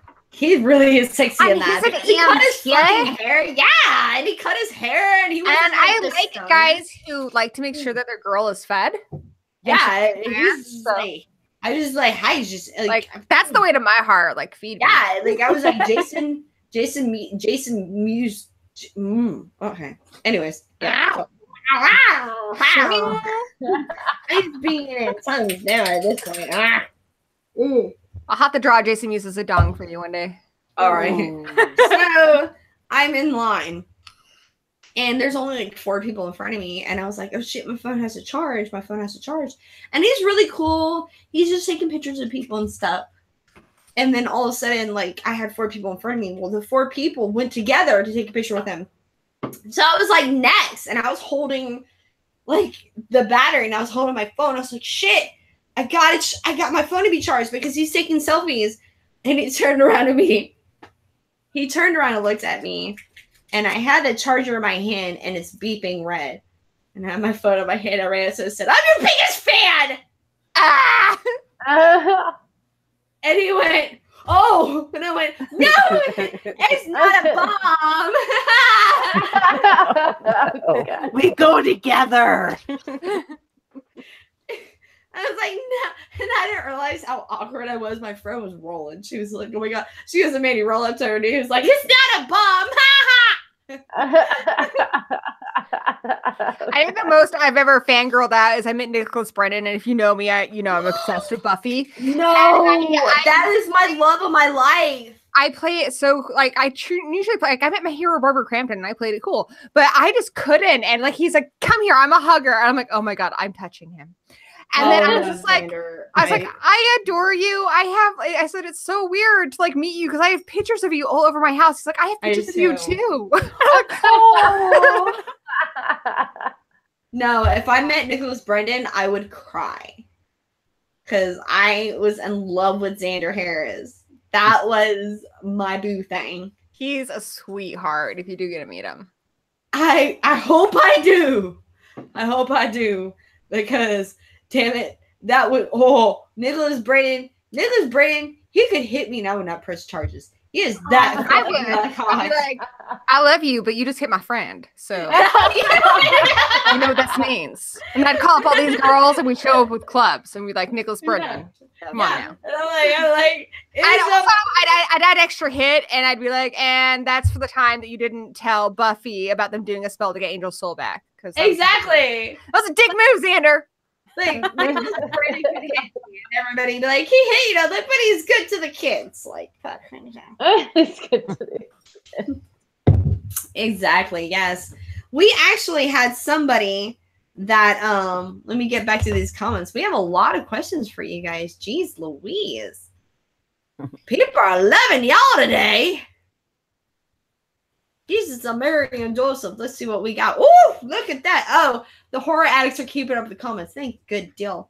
Happy Mother's Day to all and great horror moms out there. Thank you very much, Everything's Horror. That's awesome. That's good deal. Good deal. We had Cecil here. I guess Cecil disappeared. He said goodbye earlier. Oh, and okay. I was like, good riddance and don't come back. She doesn't like you anyway. Right? Cried like a little bitch. Oh my God. No, I'm kidding. I love Cecil. You know it. Yeah, no, Cecil asked to join and he was like, oh, it's all the girl things tonight. Oh, my God. All right. I was like, Cecil, if there was one person that could join, it would be you. Yeah, Cecil's a joiner. He's a big joiner. Well, is he a mother? Like, has he ever had a tapeworm or anything? Or well, he has cats. He's a mother to a channel. Yeah. He's a mother to the most. And he's got table cats. He's like a dual mom and dad to table cats. Well, what do y'all think? Should we invite Cecil? If he's had a butt demon, I say yes. Like in Baton Island. No, let's vote on this island. Should we invite Cecil, Marsha? If y'all want to invite him, but I think we're getting close to the end anyway, aren't we? A little bit, yeah. Oh yeah, I forgot. Like it's getting a little bit late. Marsha, if you have to go, honey, you don't like. I can stay for a little longer. All right, good deal. Well, should we invite Cecil? Because it'd be nice to actually like all of us get Cecil. That'd be cool. I did want to tell you one more kind of celebrity thing, just because we are mothers and it's relating to my son. I told you last year my son was a panelist at CryptoCon. He was the youngest ever, and they gave him a special pass and everything. I just got a lame bracelet, but he came because he was going to be on the panel with us. But mostly he wanted to meet Matthew Lillard, who is his hero because he's Scooby obsessed. And he was just awestruck. We saw him at this interview, you know, where he's being interviewed. And he's so good when there's like trolls in the audience, like getting right back. And my son was nervous because he's being kind of mean to these people who are just asking stupid questions. And he raises his little hand up. I'm like, it's cool. He likes kids. He's a dad. You know, he raises his hand, and Matthew Lillard steps away from the table, walks right up to my son and says, "Hey buddy, what's your question?" And my son all meekly is like, "What is your favorite series of Scooby-Doo?" And he's like, "Mr. Incorporated, man." And then he leans in really close to his ear and he does the Shaggy voice in his ear, which he's not allowed to do, you know, because they're like under contract, but he did it just for him. And my son was just like, he was just beaming. And then the next day we go to get his autograph and meet him. And he's like, he won't even remember me. He's like, "Hey, little man." He gives him a big hug. And he's like, "What can I give you?" He's like, is he already getting a picture? They're like, "Yeah, he's got the picture. He's got the autograph." And he's like, and then he was really sweet. He said, "Can I give you a present?" He didn't just assume my son would want one because he's like this big celebrity. And my son's like, "Yes." And he gives him the Scooby-Doo hat and puts it on him, and he just gives him like his complete attention. So that's so sweet. See, and ever. That's the thing about shit nowadays is these are the celebrities we fucking had. Think about the new generation now. They have these YouTube celebrities. They have these reality. There's no actual character celebrities anymore. It's all reality. And I'm not talking shit about YouTube, you know what I mean? But I feel like my community, I'm proud of my YouTube community because we are a horror community. We don't sit there and try to be, you know, better than other people. We don't try to like be famous. We do what we love. And the thing about nowadays is like people have reality shows. They have like all these like freaking Laguna. I don't know. These reality shows are happening. I don't watch the Kardashians, but I talked to my niece the other day and she's talking about this person and this person. I'm like, who are they? And they're like, oh, they have a reality show. I'm like, what happened to the imagination? What happened to the fantasy? Because kids nowadays aren't into that. It's not all kids though. I mean, my son's gonna be 14 this year, and okay, I don't mean all kids. Ass. I mean like I'm talking about more of a generation. I think it's how they're raised. I mean, like we're raising our kids in horror. So I think our kids are going to be a bit different. If you're a person who's watching reality TV, your kids are going to watch it, and that's what they're going to get into. True. It's really sad to me now because it feels like there's no kind of stem, like because like Buffy, I'm like what Buffy did for me, like Buffy and Angel, it put that little seed in my head. And then it kind of just grew from there. And, you know, I was already into horror back before Buffy the Vampire Slayer. I was into horror. But, like, each thing was, like I said, like a gateway drug. It would lead me into other things. And I feel like there's a stopping point with just, you know, TV shows and stuff nowadays that there's no room to grow. Unless it's a remake. And it's just sad. And I'm hoping that more people would kind of reach out more for the things that used to happen. Like more of the Buffy and the Angels. I think there are a lot of stories left to tell. And I get frustrated when people say everything's all remakes and sequels because Dracula was a remake. It was a book adaptation. And then it was remade by horror. It's not a new thing. And especially like when you look at things like werewolf movies, we have like maybe 3 really good werewolf movies. There's a load of stories. And that's what I'm saying. If you go on that point of like they're taking a very specific story and then remaking that versus going on a generalization of a story and then going from there, like kind of a reboot, refranchise. I'm okay with that. But I feel like people are taking more of kind of like, for example, the Heathers. You know, I understood where they're trying to go with that. And I really, really appreciated that for what they were going for. But then they went back on it. You know, they're kind of like, we want to go this way. And we want to go there. And we want to, like, throw something different out there. But we don't want to throw something different out there. You know what I'm saying? They pulled back on it. They should have done their own thing. I mean, Mean Girls and Jawbreaker both kind of did Heathers, but they did their own thing. Yeah. They should have done that with a TV show. True, Mhm. true. And that's what made me upset about it, is because they were like, we're going somewhere different. No, we're not. Like, no, we're not. We're going to pull that back. Like, we're not going to do that. We're going to do something totally different. But we're not. Because that's what a lot of people do nowadays. And it's really sad. And that being said, I don't hate remakes. I really don't. Because I loved Scarface. That's a remake. I love Scarface. And I really loved, although, shout out to Gory B for this, one of my favorites is The Town That Dreaded Sundown. The revamped version of it. We're going to be reviewing that really soon. And you're helping out. Yes. And I loved that movie. I loved it. I thought it was fantastic. They did a good job of making a genuinely scary kind of remake / sequel to a movie that's honestly kind of campy. Exactly. And me living here, like, I live in Texarkana. I live where they do the showings every year. You know, in October they do where the first murder happened, Spring Lake Park. They show the film. Yeah, that's why I got upset, because we got a few commenters when we reviewed Town That Dreaded Sundown. We were kind of poking fun at some of the sillier aspects of it, like kind of the Dukes of Hazzardy parts and shit with the cops. And someone was like, you're insensitive because that's a real story. And I'm just like, no. You know how much of this is actually true, for starters? And based on what you've told me, they embrace that movie down there. Oh, yes, honey, they do. They hate the gays. And they hate black people, but god damn it, they love them some Phantom Killer. They do. Because he's just funny. Because the girl from Gilligan's Island was in that film. Oh. So it can't be wrong, can it? No, like I moved here from, like, I don't want to bust my, I keep saying I'm from Korea, but I moved here from Korea. And I heard about, they're like, oh, every year they show The Town That Dreaded Sundown because, it was filmed in Texarkana. I thought it was a horror film that was filmed in Texarkana. No, it's a true story about a killer from Texarkana who killed people. It's called The Moonlight Murders. And they made a horror film. And they show it every year at Spring Lake Park where the first murder happened. And I was like, wow. And but the horror addicts are insensitive.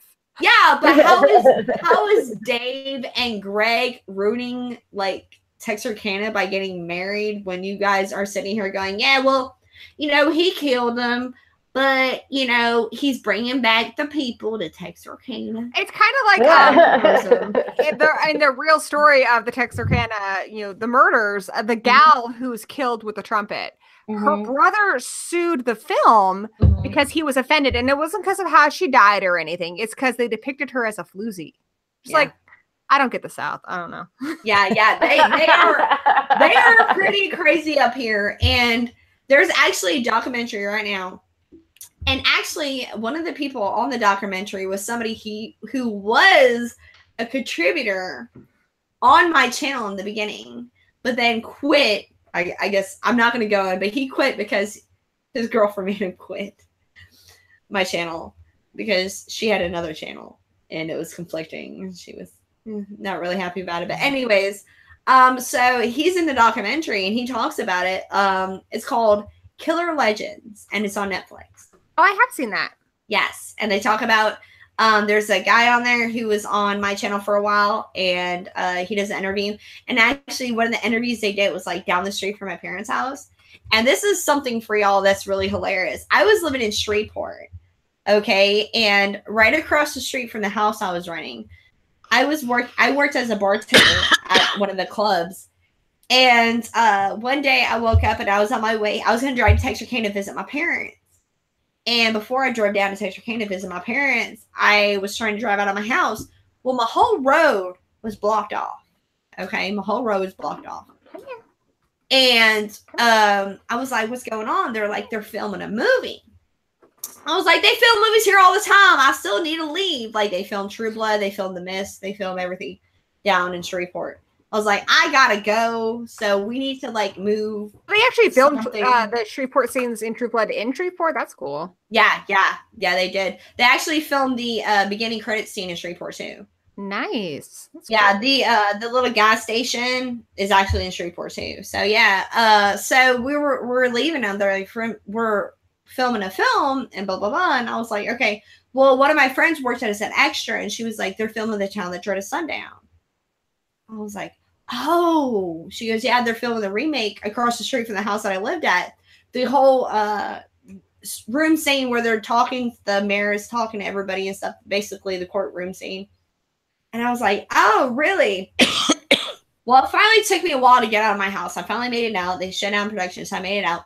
So I was driving, and I was irritated because it took me an hour drive. It took me 2 hours to get home. I get home. My mom says, okay, let's go out to eat. So we go downtown, Texarkana. We go out to eat. Downtown Texarkana shut down. I go, why is this road shut down? They're filming a movie. I went, what the fuck are they telling the jurors? And I was like, God damn it! I'm gonna kill it. I just wanted to get some pasta and chill. Y'all Once they actually filmed it there, though, that's cool. Yeah, they did. They filmed it there. And I was so irritated. I was like, really? So y'all took me 2 hours to get here. And then I get here. And then you're all telling me again. So yeah, that was like really I live not too far from Forks where they did the Twilight movies. I think like maybe 2 scenes are actually filmed in Forks. I think the rest of it's done in California and Canada. But mostly it's not filmed in Forks. I don't, and yes, we also I live near Forks. It's okay. We can all laugh about it. I've got the glitter all over me. Well, no, that town though, I gotta say that town is insane because it is a town transformed by fiction. There's nothing but people who dress as lookalikes all around town. Every place you go, it's a Bella Burger or an Edwards something. Like I have never been to a place that's so fucking weird before. We went to Crypticon one year and needed a hotel room, and everything in Seattle was booked. We had to go to Forks. The only room they had left was the Twilight Suite. My son was mortified. Was it covered in glitter and just? It was like Edward was on the pillows. Edward was on the light switch. Edward was everywhere. Gross. Oh god. Mirrors that didn't show your reflection. Huh? Were there mirrors that didn't show your reflection? They should do that because that would be amazing. It's really appropriate for a toilet room. Oh, you're free. Go. Go. Be free, my child.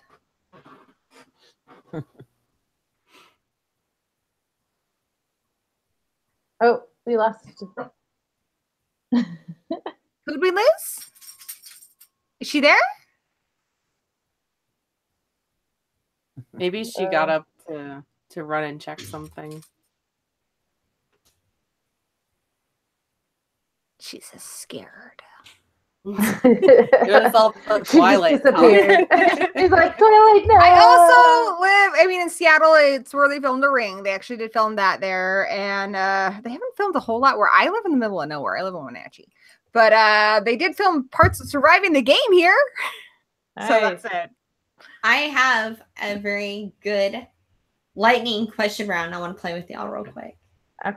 Is it questions about lightning? Because I rule at those questions. No, I'm about to pick up my Hot Pocket, and after I pick up my Hot Pocket, Oh I got a couple questions. So my real name is Haley, and my best friend calls me Haley Hot Pocket. Oh my god! I'm not going to tell you why. I don't know if we need to know. I don't know. But I'm gonna grab my Hot Pocket, and are you ready, Marcia? Are you sure? I'm ready. All right, let me grab this Hot Pocket, and we're gonna do this. I want a Hot Pocket now. Hot Pocket. I like how she's our host, and she's not even sharing. Yeah. Get your jabs in quick before she comes back. I'm kidding. Everybody here looks so lovely today. I'm still in my pajamas from this morning. I don't even shower. Oh, I want to show you guys something while she's gone. I got these out because I wanted to show them to you guys because you're mommies and you might appreciate them. This is the alien next door. It's what the alien does in its off time, like doing groceries and stuff. That's so cool. That's Not Your Mommy Anymore, the children's book about a child who finds out that his mother has become a zombie. Uh-oh. And I'd really like to eat a child. But an alligator that wants to eat it. I mean, the title's self-explanatory. Let's be honest. That's awesome. We started early on in our show. We did a thing called Gory Story Time where I would read like messed up stories, kids books. Like I read the one that was in Gone Girl because it came with the movie. So I kind of do these on our show because they are pretty funny. That's pretty amazing. Where was stuff like that when my kids were little? Yeah. There's also, you know how there's Goodnight Moon? There's Goodnight Ghoul with the little goblin guy. And at Crypticon, one gal, she has a little one, like probably your kid's age, Marsha. She had monster ABCs and had a different monster for like every letter of the alphabet. And they had some good ones in there. Like, I guess her kid's like well-versed in monsters now, thanks to that. Like, and like, every kid should be. Every kid should be well-versed in monsters because you never know when they're going to pop up. Exactly. Like they say in Supernatural, there's no such thing as monsters under the bed. Our dad gave us like a 45. My hot pocket didn't make it to the room. I just kind of scarfed it.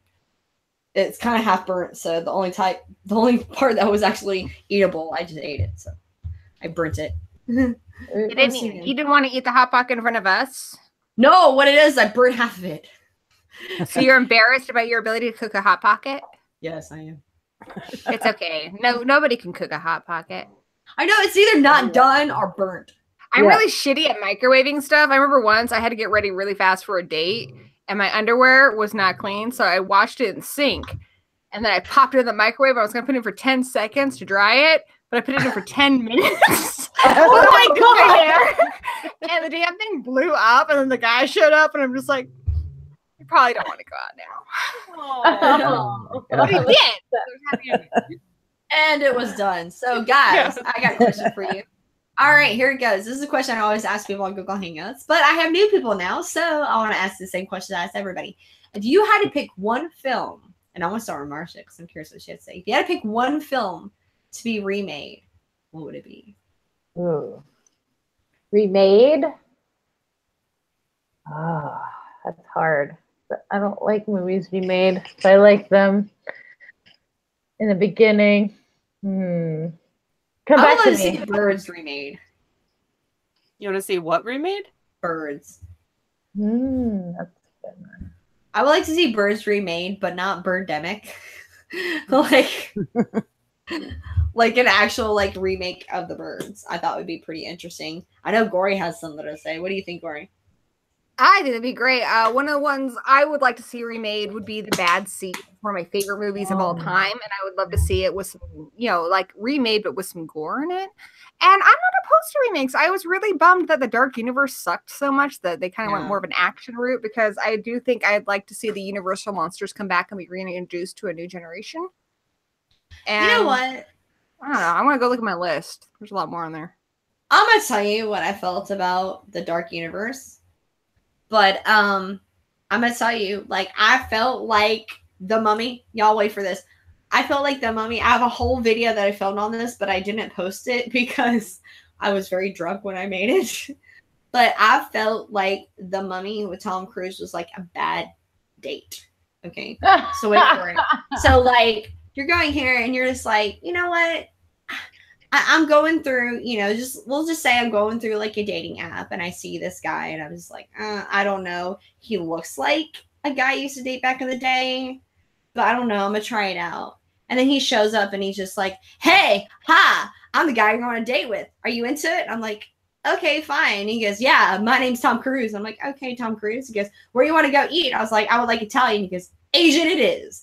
And I'm like, all right, cool. So like we eat Asian food. And then he's like, all right, do you like sushi? And I'm like, yeah. I was like, get her some egg rolls. I'm like, that's not what I asked for, but I'll wait for it. Okay. And then all of a sudden, and your dog's like, yeah, egg rolls, right? So we're sitting there and he's like, do you like music? And I'm like, I love music. Goes, let's go see a folk band. I'm like, oh, that's not what I wanted, but okay. And then the whole time through the date, he's like, hey, you want to see a picture? I'm like, oh, and he shows me a dick pic. Okay. I'm like, no, I don't want to see a dick pic. So I do have to say the only part of The Mummy I enjoyed was the big fight scene at the end. He's like, I don't know what to do. I'm Tom fucking Cruise. I don't know how to fight a mummy. I will do what I do best. I will run at this bitch. And she fucking hits him. And then he does it again. Exactly. That's what I'm saying. You're like, oh, this is going good. And he's like, oh, everything's running. I'm like, maybe my date's just misunderstood. And he's like, hey, you want to go listen to music? I'm like, yeah, let's go see a folk band. That's not what I asked for, but okay, I'm waiting, and I'm doing it. And he's like, oh, here's a dick pic. I'm like, Tom Cruise, just show me your dick. just go with the film. So I felt like The Mummy was just a giant dick pic. I like dick pics. I'm all about dick pics, but I pulled up my list of movies I want to see remade. So I would like to see Carnival of Souls remade, a good one, not the old one that Wes Craven did. I think Silent Hill could have been a lot better. So I think a reboot of that could be good. I think the Bye Bye Man sucked some dick, but the actual story is really interesting. So I wouldn't mind a remake of that. Same thing with Manos, The Hands of Fate. A good remake would be good. And also The Howling, because I love The Howling, but when she looks like a kitten at the end, it just fucking ruins. Like it kills me every time. I would like to see it done better. That would be great. And The Pit. And the fucking I don't know if I want The Pit changed. No, you don't have to change it, but just think about how like fucking great The Pit could be if they did that. Like there's some films that like you can't remake. Like I would love to see like Black Roses remade, but with like a boy band. I also kind of want to see like some other ones that have gotten kind of lost over the years, like Motel Hell remade. I think that could be really good. Directed by John Waters. Fuck yeah, applesauce. Yes. I dig that. Yes. Directed by John fucking Waters would be fantastic. Too bad. Also, how cool would it be if they remade Sleepaway Camp? I mean, okay, this is my pitch for remaking Sleepaway Camp. You'd get Felissa Rose, who played the girl, Angela, as the auntie, which she really wants to do, because I've talked to her about this a couple times. As the auntie, and you add some more gore and stuff into it, and then, of course, you keep the dick at the end, and you've got gold right there. I'm just saying, guys, in 20 minutes, we're about to have somebody join us. So we're gonna get horror show, like... Oh, is Cecil coming? Yeah, he just messaged me. Said he's I feel like I just mortified all of y'all. No, you did, because I love those pics. I said y'all. I know. I can only think about movies that I hated, like The Other Side of the Door. If they could remake it into a movie that I actually want to watch, that would be cool. Well, yeah, because you mentioned it before. You were saying that it's a really good looking film. I saw your review on that. What, The Other Side of the Door? Yeah. I did not like that movie. No, you talked about it before. You said that it was actually a good looking film. Not The Other Side of the Door. Was it no, because me and Jaime actually joke about it. We always have a song. We sing The Other Side of the Door. We make fun of that movie constantly. That one, and then the Kevin Bacon movie they just did, The Darkness. Oh my God! They could make that into a movie that I would like to sit through. That would be great too. Also, another one where I think the movies that have really good mythology to them, but the movie just didn't work, are great ones. Like The Covenant, it has some good shit in it. Oh, that film! But if you remade it and made it a good movie, that would be. I just want to make a little comment about Marsha Parker. I love her because she's so nice, but she's so bitchy at the same time. Like she's just like, yeah, it was really great, but it fucking sucks so bad. Yeah, you know, I love kittens, but I wish everything else would just die a slow death. There were parts of The Other Side of the Door that I thought were pretty good. I like all the shout outs to the gal who directed Pet Sematary, like her pictures there and stuff. Mm-hmm. And I don't know, I expected it to be dog shit. So when it was like cat shit, I was kind of like, oh, that's not bad. Cat shit, you can bury it. Cat shit is nice and clumsy. Throw it in the toilet. And I like changing the cat box because it's like finding treasure.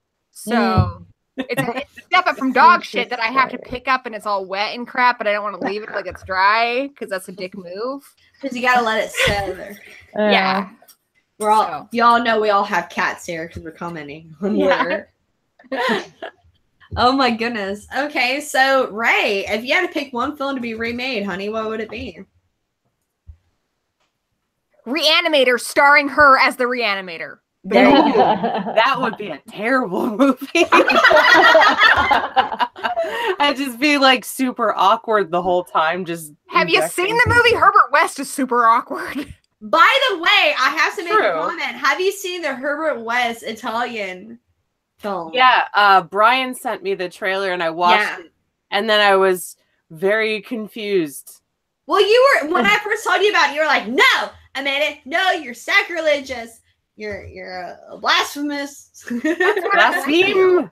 Yeah, I don't know. I wouldn't want to see that one remade ever. Yeah, that's.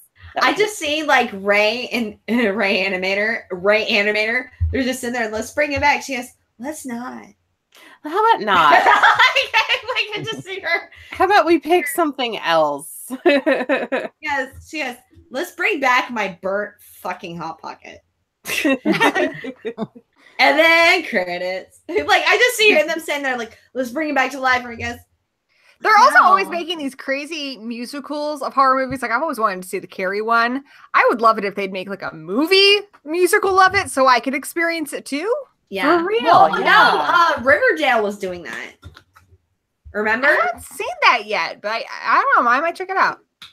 It's so funny because when Riverdale premiered, my dad. Okay, I've talked about my dad before. My dad is like my best friend. And I know it sounds really dorky. I'm like, my stepdad. He's not my stepdad. He's my dad. I call him that. He's technically my stepdad, but he's my dad. He's my best friend. And that's how Danny and Laws are. That's his stepdad, but he's the man raising him. That is his dad.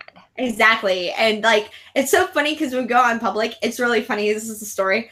Because my dad, like I said, is Asian. And my daughter is this little blonde-haired, blue-eyed little girl with pigtails. And when she sees him, she runs like full blast towards him. She's like, "Pop, pop." And that confuses everybody in the South. They're like, there's this big Asian man. Your daughter calls her grandpa Pop Pop too? Mm-hmm. My mom and Pop Pop. That's what my son calls his grandpa. Though I told Danny when we're old, we're going to be Pop Pop and Gam Gam.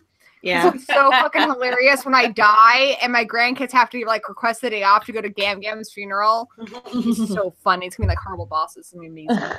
Oh yeah, and it's so funny because we'll be at Walmart and this big Asian man. Because my dad, a lot of people say this when they meet my dad. They're like, "Your dad's so mean." I'm like, "He's not mean. He just has a really dark sense of humor." Me and my dad like go off and he's hilarious. My dad's the funniest person. That's why I can't wait till I get him on my channel when he gets better. He's taking care of my mom right now. But when he gets better, I'm getting him on this channel and he's fucking hilarious. But it's so funny. We'll be at Walmart and I'll walk by and I'm like, "Hey, there, look, there's Pop Up."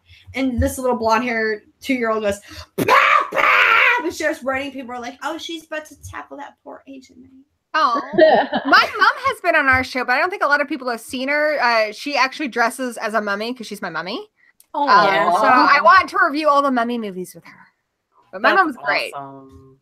Well, it's really funny because we celebrate Chinese New Year, and I forgot to tell people that my family is my dad. I was raised in Korea, and then like that's not Chinese, but I was raised in an Asian family.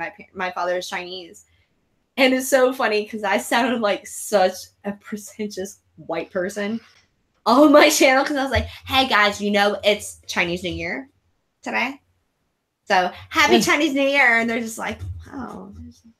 And I was like, "Yeah." So, and I was like, and I got a gold card because I'm celebrating it. They thought it was just some random white girl. I was like, what's the holiday? I'm celebrating it. And it was so funny because people were just like, "Okay." And then I was like, "No, my dad's Asian." They're like, "Oh, I think that's awesome. sense. What brought your family over to Korea for? My parents are both military. Oh, same yeah. here. That's how my dad met my mom. My dad was stationed over in England, and so I grew up in England. Yeah, because my mom is English though, so I'm dual. Well, see, I grew up when this is crazy. I was born in Fort Belvoir, Virginia. When I was 5 weeks old, I moved to Germany. I lived in Germany until I was 5 years old. When I was 5 years old, I moved to Baltimore, Aberdeen, Maryland. I lived there until I was 8 years old. When I was 8 years old, I moved back to Germany. I lived in Germany until I was 15. When I was 15, I moved to Korea, and then I was in Japan. And then I was 19 years old, I moved to the States for the first time. Yeah, I didn't move here till I was 11. But my hometown, I can't even visit the place where I primarily grew up. It's RAF Upper Hayford. because apparently they did nuclear testing there. So, Oh, shit. one of the top 5 forbidden places you can go to in the world. You're not allowed to go there. In fact, in World War Z, you know that overgrown area they show where it's all overgrown. There's animals. That's where I used to live. Oh, Wow. It's crazy. Oh God, Dino's here. Hold on, don't want to answer. What is this? Hold on, we got some stuff going on. I don't want to hear you not hear. Oh, y'all have your own conversation going on. That's cool. Thanks for watching the chat, Ray. LOL. It's lonely here. Sorry, guys. I'm sorry. Like I've been. I got you, Dino. I got you. I got you, Dino. I got you. Oh my God, I can't help it. I can't help it. I'm just so excited. I'm just so excited. So, I want to hear something from Marsha. So, Marsha. What? She goes, what? I'm so scared. I want to get Marsha drunk because Marsha strikes me as the kind of person who's a really fun drunk. Oh, I bet she is. That's why I'm like, oh, God, I'm hoping one day I can hang out with her. Like, it'd be so much fun. Because I can just sit there and I bet I could just sit there and drink with her and she's just be like, you know, it's fun. I'm like, what? She's like, mayonnaise. Like, I'm just like, mayonnaise wait, is what? fun. You can put it on anything, really. Like, I just see her say random shit like that. Like, you know, it's fun. Like, what? She goes, you know what I really like? And I was like, she'd be like, I was like, Mandy, you know what I really like? I'm like, what, Marsha? She goes, music. Do you like music? And I go, yes. And she goes, that's so And she goes, you know what I really love? And I was like, what? Things that are awesome. I was like, I do too. She goes, what? Oh, she's getting mad at her animals. That's really good. You take care of him? So, Marsha, I have a quick question for you. All right, go ahead. So, you already told me that you loved the Firefly family. Mm-hmm. That's one of your favorite kind of genres, I guess you can say, or a horror film series, I guess you can say. Mm-hmm. If you had to make a sequel, other than the one that Rod's on right now, if you had to pick one film for Rob Zombie to remake, which one do you think he could really do good at remaking? Oh, gosh. Just take him, sweetheart. Man, that's a hard question. Because because 31 some of was them are shit. so different. After like, Halloween, I really don't want him to touch any more remakes. yeah. Like, oh, like it's somebody else's movie or his own movie? Yeah. Well, either anything he can redo. Because I think he should probably redo House of the Thousand Corpses, even though I do love that movie. If he would have, I'm wondering what it would have looked like if he would have stayed on target and not kind of veer off script like he did at the end. I think that would have be interesting to see what that was supposed to look like. I don't know. What do you think about Rob Zombie? What do you think about Rob Zombie doing like a Stephen King? Because he creates very kind of gross characters who swear a lot, who are kind of degenerate. Right. Stephen King does too. I think that could be a good matchup. Like, what if Rob Zombie did Pet Cemetery? Wouldn't that be interesting? What if Rob Zombie did Maximum fucking Overdrive, huh? Maximum Overdrive, yes. I like Maximum Overdrive. And he could do the soundtrack too. Yeah. Ooh, yes. Why are we not producers? We just came up with the best fucking movie ever. That's gold right there. I hated the Halloween. I hated it. I didn't like 31 and see, I like 31 because it was so, I don't know, I thought it was silly. I mean, I wasn't expecting it to be like his masterpiece, not whatsoever, considering he could barely get funding for it. Yeah. But I don't know, I thought it was kind of fun. I like watching, like I have a, what is it? I met two of the guys from 31 Crypticon. One of the guys who was the Carney guys and that's badass, Marsha. What do you? Can you see that it? Is badass. That's rad. Yeah, it says, "See, Marsha, have I got your fucking attention now?" Something like that. It's really awesome. I hated Halloween because I thought the scariest part about Mike Myers is the idea of just mystery. And then he did the whole, you know, my stepdad's an asshole, my mom was a stripper, my sister's a slut. It's kind of like, why? Because it's Rob Zombie, and that's what he does. He likes to piss people off. Yeah, but with him saying a property that he loves so much. It's his interpretation of it. And the thing to remember with remakes, if you don't like them, you still have your original. It doesn't change a damn thing. Yeah. Exactly. I hated it. I gotta agree with Joseph Hall. I think Lords of Salem is Rob Zombie's masterpiece. No, Lords of Salem was awesome. I love Lords of Salem. That fucking soundtrack is killer. And that's why I can sit there and say that I hated Halloween, because if he okay, let's put it this way. If he didn't have the skill, I guess, to actually tell a story in a great fucking manner and in a very and a lot of people are like, God, this is another debate that I had with somebody else. I'm not going to get into that. But just that being said, like, Lords of Salem is an awesome, awesome story, an awesome film. I loved Lords of Salem. I thought that was great. So for him to see him do that, and then to see him do 31 again, it's one thing to go and kind of, you know, go through time and kind of find yourself and stuff. And then for him to see, like, for him to do 31, yeah, it is what it is. But at the same point, I'm like, I felt like he was kind of just not really giving the full-blown love that he did with Lords of Salem.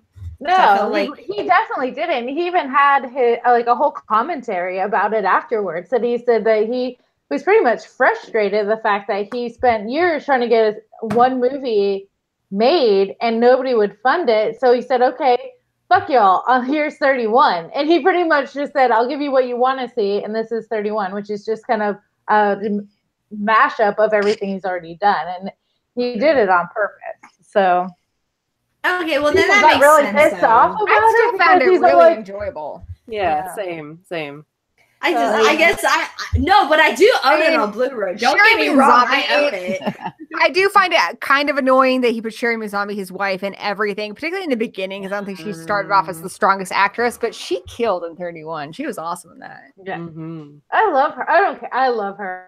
No, she killed it in Lords of Salem. She sculpts somebody. She was great in that, too. Courses, and that's like my favorite thing in the world is watching that she actually sculpts somebody. I was like, that's fucking badass. Like, I'm not saying that I hate her, but I think that's the coolest thing ever is watching just this little girl. I'm not gonna say 31 because I own it on Blu-ray, so obviously I loved it. I like to own it on Blu-ray. So I think it's hilarious that we're here on a Mother's Day stream. We're all moms and talking about moms being a certain way. I'm sitting here realizing I haven't fed my kid dinner, so I'm ordering Domino's online because I'm a great mom. Oh my! You didn't feed your child. Wait, what? Well, if I don't order him pizza, he's gonna eat the cat. Oh no! Are you saying there's nothing in your fridge? Your child just like it's either pizza or cat. That's your cat. Your call, mom. What do you do? He loves that cat though. It's the only cat that's actually tried to eat him back. So I think we're okay. So we got Queenie Todd's here. Awesome. Fuck yeah, and I gotta hang out with her at Crypticon. It is so cool to meet because I consider all of my horror family like you guys are my friends. And when I tell people who are not on the internet, they're like, well, they're not your real friends. I'm like, you know what? When we've been in trouble, they're the people who've been there for me. Oh. And to actually get to hang out with some of those people in person, like Queenie Todd and Almost Sideways, Mr. Creepypasta, that was so fucking cool. So, no, I have no friends. I live in the South and everybody thinks I'm your friend. No, I'm saying that I have no friends here. All my friends are online. That's the funny part about it. Yeah, like we got told once a couple years ago, we lived in a house and we were told we had 20 days to move out. Oh shit. And we had nowhere to go.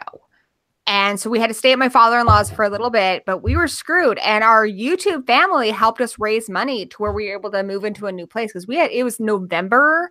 Like it was the worst time to move. But my real life friends and such were like, well, that's unfortunate. But yeah, our YouTube family was like, no, we're going to help them get a place. We're going to make this happen. So, when our ferret was sick and he was in a lot of pain, they helped raise money for his medicine and such. They were the ones asking me, how's he doing? Checking on him, like actually giving a shit. And see, and that's true too, because honestly, I'll be totally honest.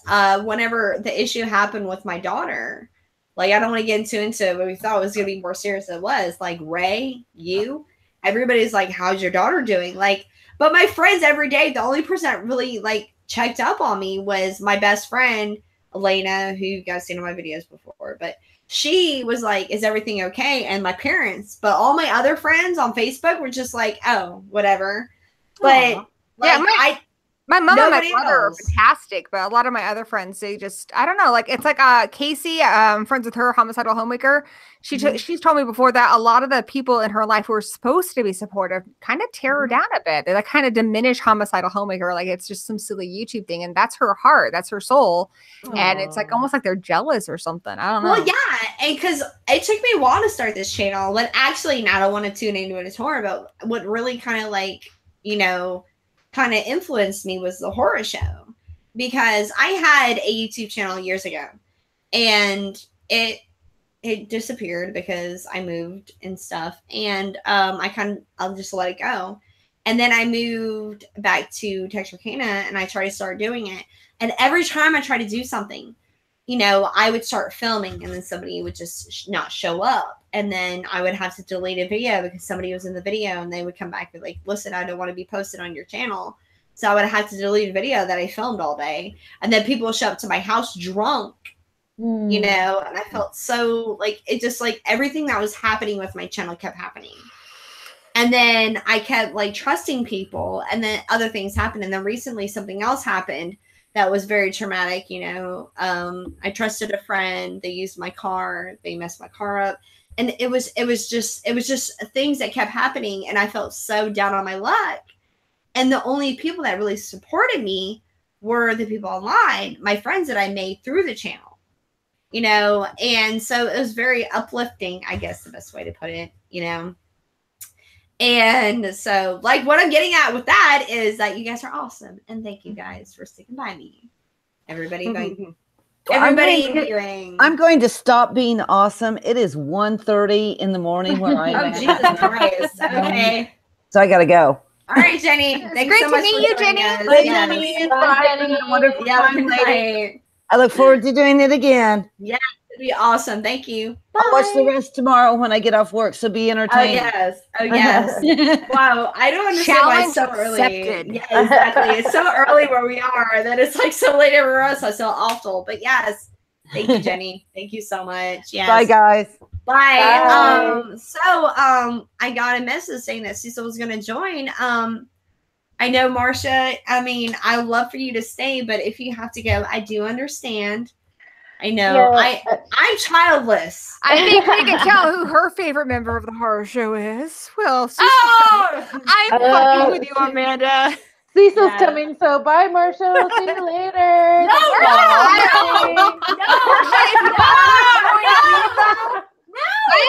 Shots fired. No, what I just said is if you have to go, I understand, but I would like for you to stay.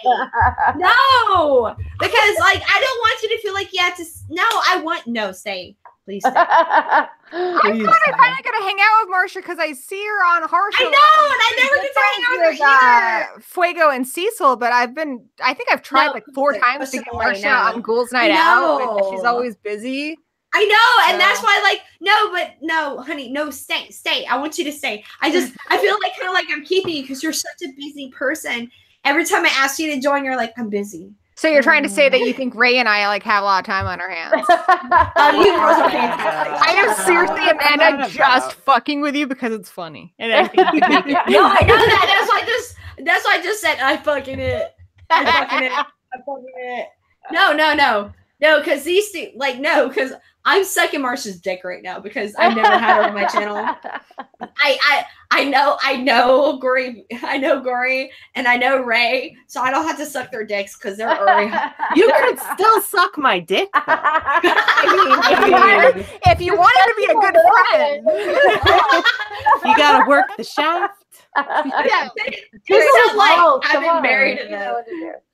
But like it's like girl. I'm married to Gory and Ray, and like fucking Marsha's my side chick right now. That's what it sounds like. We still like to feel pretty, though. Come on. Yeah. This is exactly what it sounds like. Oh, I think I gotta take my glasses off now because y'all give me the giggles. And it's, oh my god, Marsha. Okay. Oh god. Oh god. I should have put on more makeup.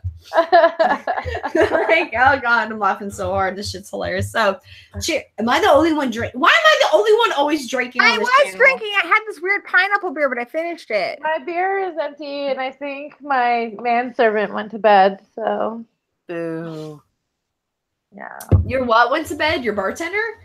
My manservant. Oh, your manservant. Hashtag husband.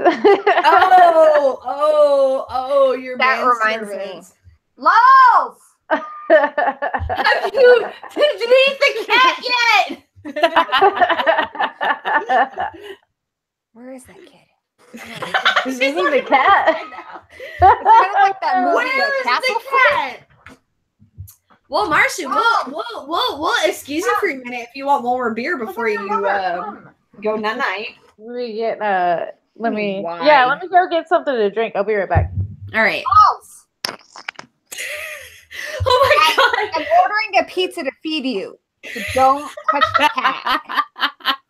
Put the cat And down. can you bring me some of Mommy's special juice? It's in a can in the fridge. Oh my god, he's like 12. He's not dumb. He knows his alcohol. Give Mama a brewski.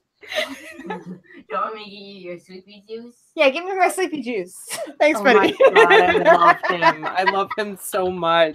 No, but it's so funny. It's so funny because like you're like sitting there like yelling and you're like, Mom, make me a sandwich. Oh god, now I have to pee because y'all made me laugh too hard. Okay, y'all check out the comments. Gory, check out Ray, check out the comments. I have to pee now. Fucking goddamn, these bitches are too fucking. Dong Attack. You know what was the best Dong Attack fight scene, Ray? Was the end of Reanimator, where there's dongs flopping around, they're all fighting. With the rat? Yes. Did I tell you I Oh met my Barbara God. Crampton at Crypticon? She's like my hero. That's It awesome. was amazing. Did you no, the one with the fangirl or rat. did you keep it together? I actually did pretty well because I was really nervous because I greatly admire her. She's one of my heroes, and so we were there for 3 days, and every day I'm like, I'm not ready yet. I'm not ready. Oh, Because I'm very introverted and very shy. And finally, the last day, I kept putting it off, and then we were done with our final panel, and they were like, okay, if you don't go now, you're not going to get a chance to see her. And I'm like, oh, we still have time, right? We go down there, and everyone's packed up. Every one of the celebrities is packed up, and she's packing her stuff. And so that actually kind of helped because she was running out of time. And I'm like, I'm so sorry. I don't want to take any of your time. Thank you, my love. I was like, I don't want to take any of your time, but I'm a huge, huge fan. And I've just hadn't had much time to come down here. And I just want to tell you that I love everything that you've done for Women of Horror, the things you've written, the movies you've been in. Like, you were constantly raising the bar. And, I'm just a huge fan. You're my hero. And I got an autograph for her. I'll show it to you in a sec. And she took a picture with her, which is really cool. That's awesome. Oh, there it is.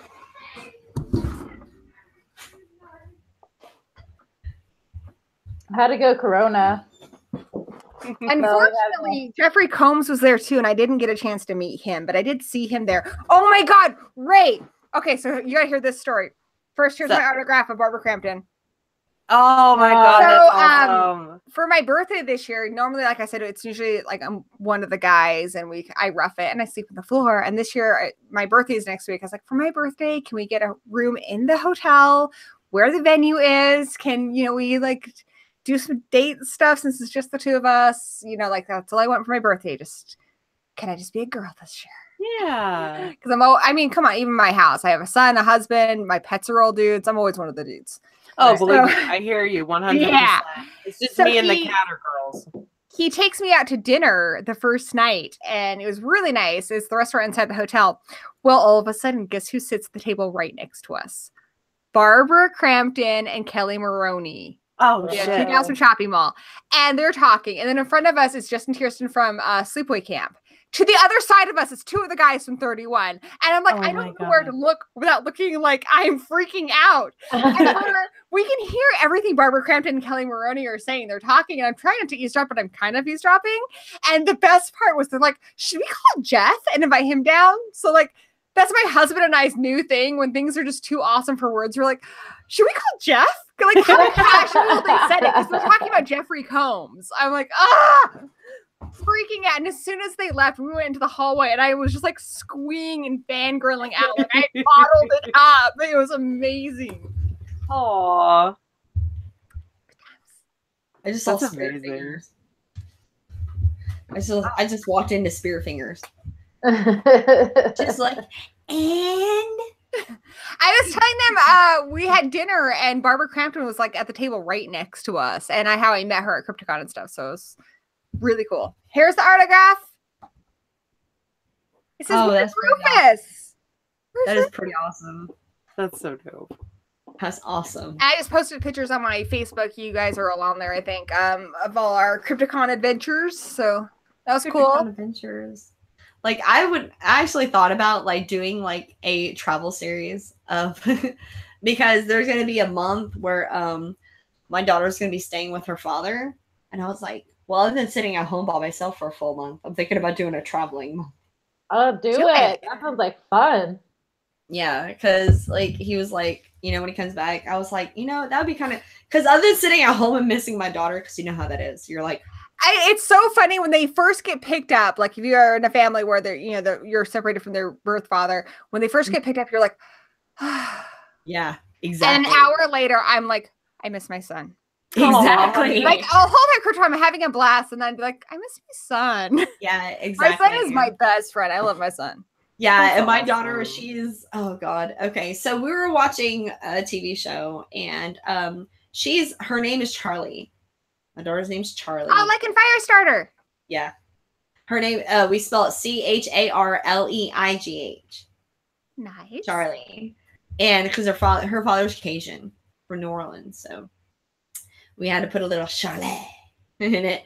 So we have a really good relationship. He's an awesome guy and stuff. I have nothing bad to say about him. So it's not one of those weird fucking guys. Before everybody in the comments like, you're drunk. No, there's nothing. He's a great guy. He's a great guy. So no, we have an amazing daughter, and we have, you know, a good dynamic. That being said, so like we're watching the TV show, and I like her father's overseas. So we sent a lot of pictures to him and videos to him because he was at Paris at the time. So we're sending videos to him, and I was doing a video, and he already is like, you're going to expose our daughter to like a bunch of horror shit. It's like, no, I'm not. I'm being good. I'm being good. And he laughs because he jokes on me all the time because he's a Star Wars fan and I'm a horror fan. So we oh my joke god, it's about like that. Wallace's birth father. Yeah, so we go back and forth, and I was videotaping, and I realized like she was watching the show, and they're like, it was 3 little mice. They're like, what's in the box? What's in the box? My daughter stopped. She looked at the camera, looked at me. She goes, what's in the box? Have you guys noticed with your children that they come out with shit from movies they haven't even fucking seen because they're around you so much? Oh yeah. My son does this all the time. He makes jokes or he'll refer to a movie. I'm like, you haven't even seen that. He's like, yeah, but I've heard you guys talk about it so much. But it was so funny because when I said that to him, he goes, you told me that she was going to be older before you showed her 7. I was like, I never showed her 7. Like, she's like, what's in the box? Yeah, my son hasn't seen 7 either, but he would get that joke. And I remember we did a video because the last season of Teenage Mutant Ninja Turtles, I had all these horror references in there, like Jason Voorhees, Nightmare on Elm Street, all this stuff. And he caught like every single one. He's like, oh, there's a windmill like in Frankenstein. I'm just like, I am so proud to be your mother right now. Oh, that so dog's cool. sweet. See, you're parenting right. That's how you do it. Yeah, You're parenting very good. You're parenting real good. Real good. I like it. That's real good. He's cool. I think it's exciting, like as your kids get older and you realize that you just like them as people. Like this is a person I would hang out with even if I didn't create them. I think that's when you know you've done a good job, when you've created a human being that you feel like is actually like pretty fucking cool. That you want to hang out with. Yeah, I feel like you failed if you don't want to hang out with your own kid. Yeah. Like, oh, Very true. Very true. I gotta look into the comments real quick. Oh, Cecil's here. Oh, is he not joining? I'm pre-preparing breakfast for a lady mom friend. That's so sweet. That is really sweet. Wow, that's really sweet. You know what I get for Mother's Day every year? It's like my favorite thing. My boys take me out to crepes. You know what I get for Mother's Day? Ha. Amanda, we're going to let you have a Saturday. And I go, thank you. So I can drink. Well, I did the single mom thing for a long time. So having, you know, Danny, because Danny and I got married. Well, we started dating when Lawless was 5. So it's nice. You know, they take me out for crepes. That's really all I ask for. Crepes, yo. Crepes. Crepes is my fucking jam. There you go. Oh, yeah. It's the one food I don't know how to make, and I don't think I want to because I like the mystery of this magical food that I get once a year. So. Made I know it's been squeezed out of angels' asses or something. I'd still eat it. Baby's a disappointment. What's a disappointment? I said it made a baby's a disappointment. Babies don't taste that bad. Babies taste kind of like chicken. I don't know. I never tasted chicken. I mean, what? I don't know what I'm talking about. I don't know. Crazy. I am drinking. Whoa.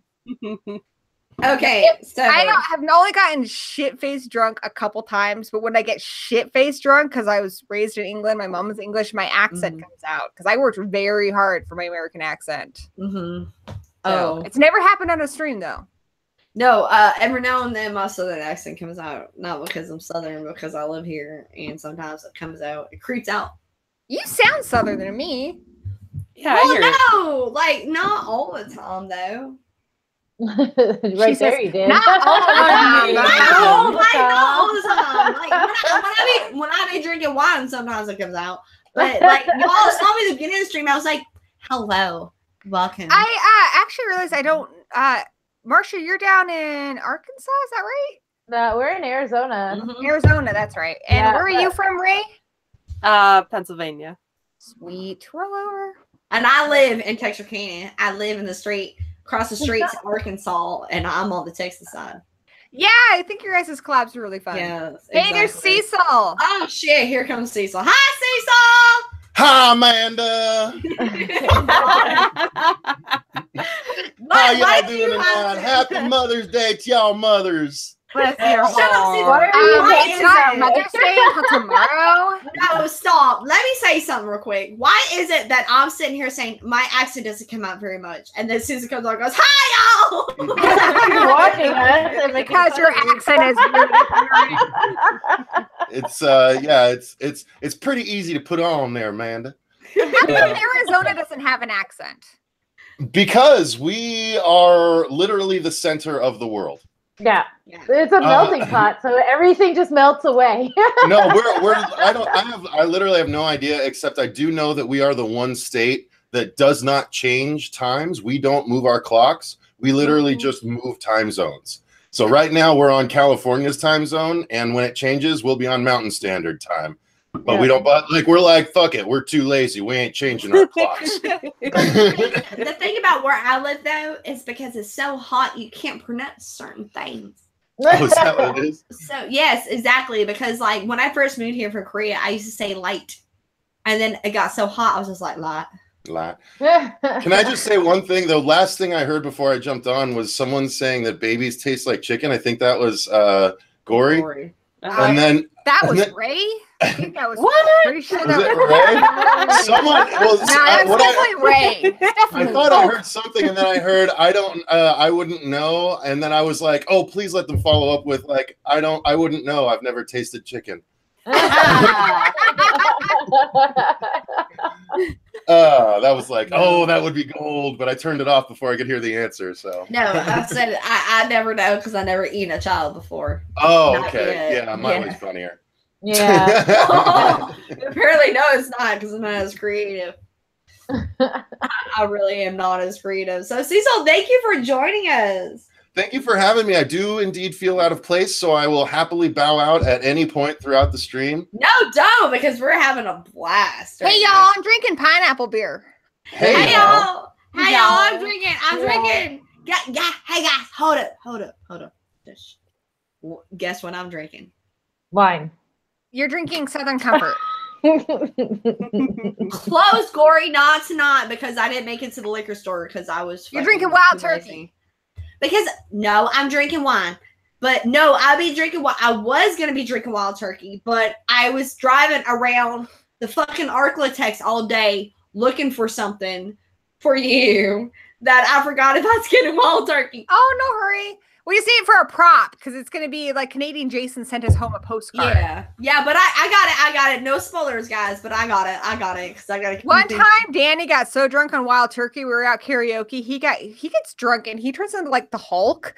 And we're like, honey, you need to eat. You need bread in your system. So we ordered him a pizza, and he's like, I don't need pizza. And he throws it at the bowl. The pizza's like sliding down. That's really funny because Cecil gets drunk and he turns into Garth Brooks.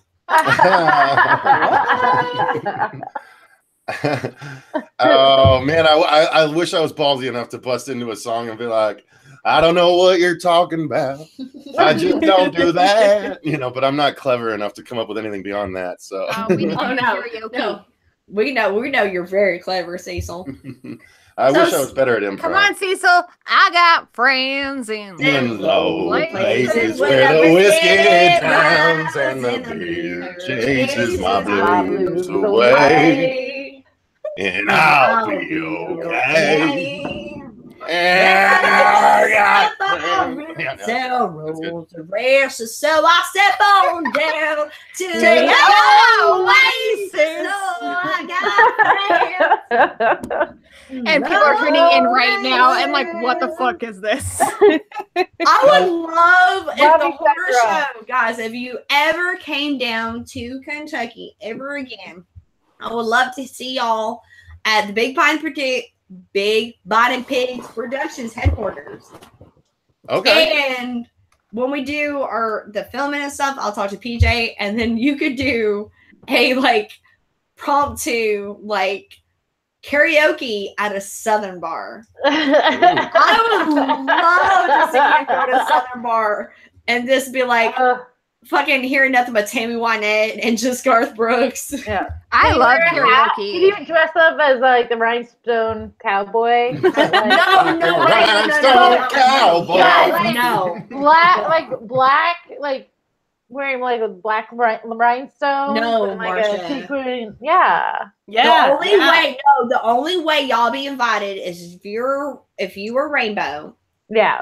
Yes. And he was the coach. The Lungs Bigger staff? Well, my girlfriends are taking me out for my birthday karaoke next weekend, so it's I would love to see Marsha on stage singing, and then the coach is in there going, "No." Gory, what are your top 3 go-tos, Gory? I guess I've done a couple karaoke competitions, and there was one I won. Excuse me. Let me pick that competition you just dropped on the ground. Here you go. It's not because I'm a great singer. I think it's just because I'm not afraid to be a dork. I did Mickey, and I did the cheerleader outfit and the pom-poms, and I've done Ghostbusters, and I just karaoke. I think even if you're not the best singer, if you're having a good time, everybody else is having a good time. Yes, exactly. I wonder if we could successfully do it over a stream. You'd have to have 2 people with really good connections. Mm-hmm. I have a great connection. It's hard to get everybody synced up, right? But I have done it a couple times. No, if y'all are down for it, we could hook up something. Because honestly, I only do one. I do one movie every time I do karaoke. I sing every song. You got to stretch those wings, dude. You know you like other songs out there. I do. I sing Hello's for. I sing Pat Benatar. Yeah, that's good. I only sing Backstreet's Back. I love that. That's awesome. Okay, so Marsha. Danny is working on a video of it's not going to be a top 10. It's going to be 10 horror themed music videos you have to see. And I'm like, so Backstreet is back on there, right? And he's like, what? I'm like, what? They got the Wolfman. They got all this crazy shit. I'm like, no, let me tell you something gory about that shit. Jesus, let me tell you something. No, that was like a wrestling promo. Let me tell you something, brother. I did a countdown, a top 10 favorite horror. Dude, Dream Warrior is going to be on theme. that list. Okay, and I was with my 10 and friend. he'll do 10 more later. No, Okay. I did 10, and I had my best friend Elena, who's a metalhead, and she was like Mushroom Head and blah blah, and I was like, my number 10 is Backstreet Boys, and then I was like the Yeah Yeah Yeahs, Off With Your Head. Can we sing that right now?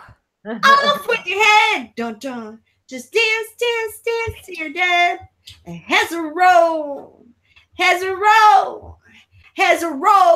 on the floor. I'm going to fix my lighting real quick. Stream.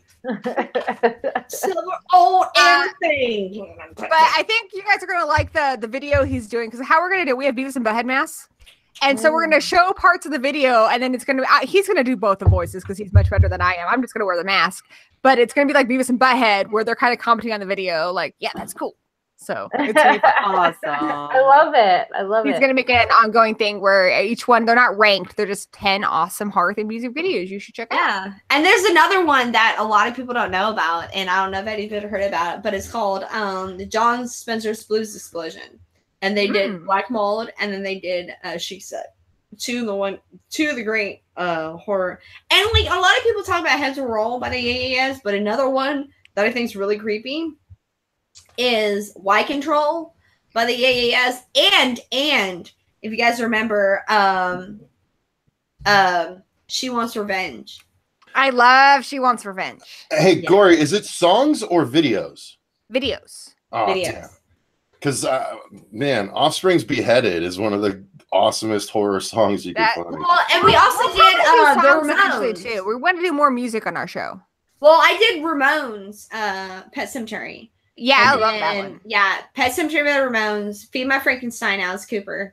Wouldn't Paint It Black be, close enough? No, because the video wasn't horror. We're doing a horror themed video. That's right. I keep thinking video. I keep Yeah. thinking songs, not videos. My Yeah, so favorite horror music video, though, not counting like Thriller, which is so classic, I think I can't even rate it. Everybody forgets Ghost. My favorite horror theme music video is the Sadako versus Kayako, sha-na-na-na-na-na, where it's got Kayako, a whole bunch of Kayakos and little Toshio dancing, and oh my god, I fucking love that shit. You guys need to look that up on YouTube if you haven't seen Well, it. and So everybody funny. also you have fucking, let me see. So yeah, Black Mold by by the John Spencer's Blues Explosion. Black Mold. John Spencer's Blues Explosion, which did Black Mold and She Said, which is an amazing video. If you guys ever seen She Said and Black Mold, it's amazing.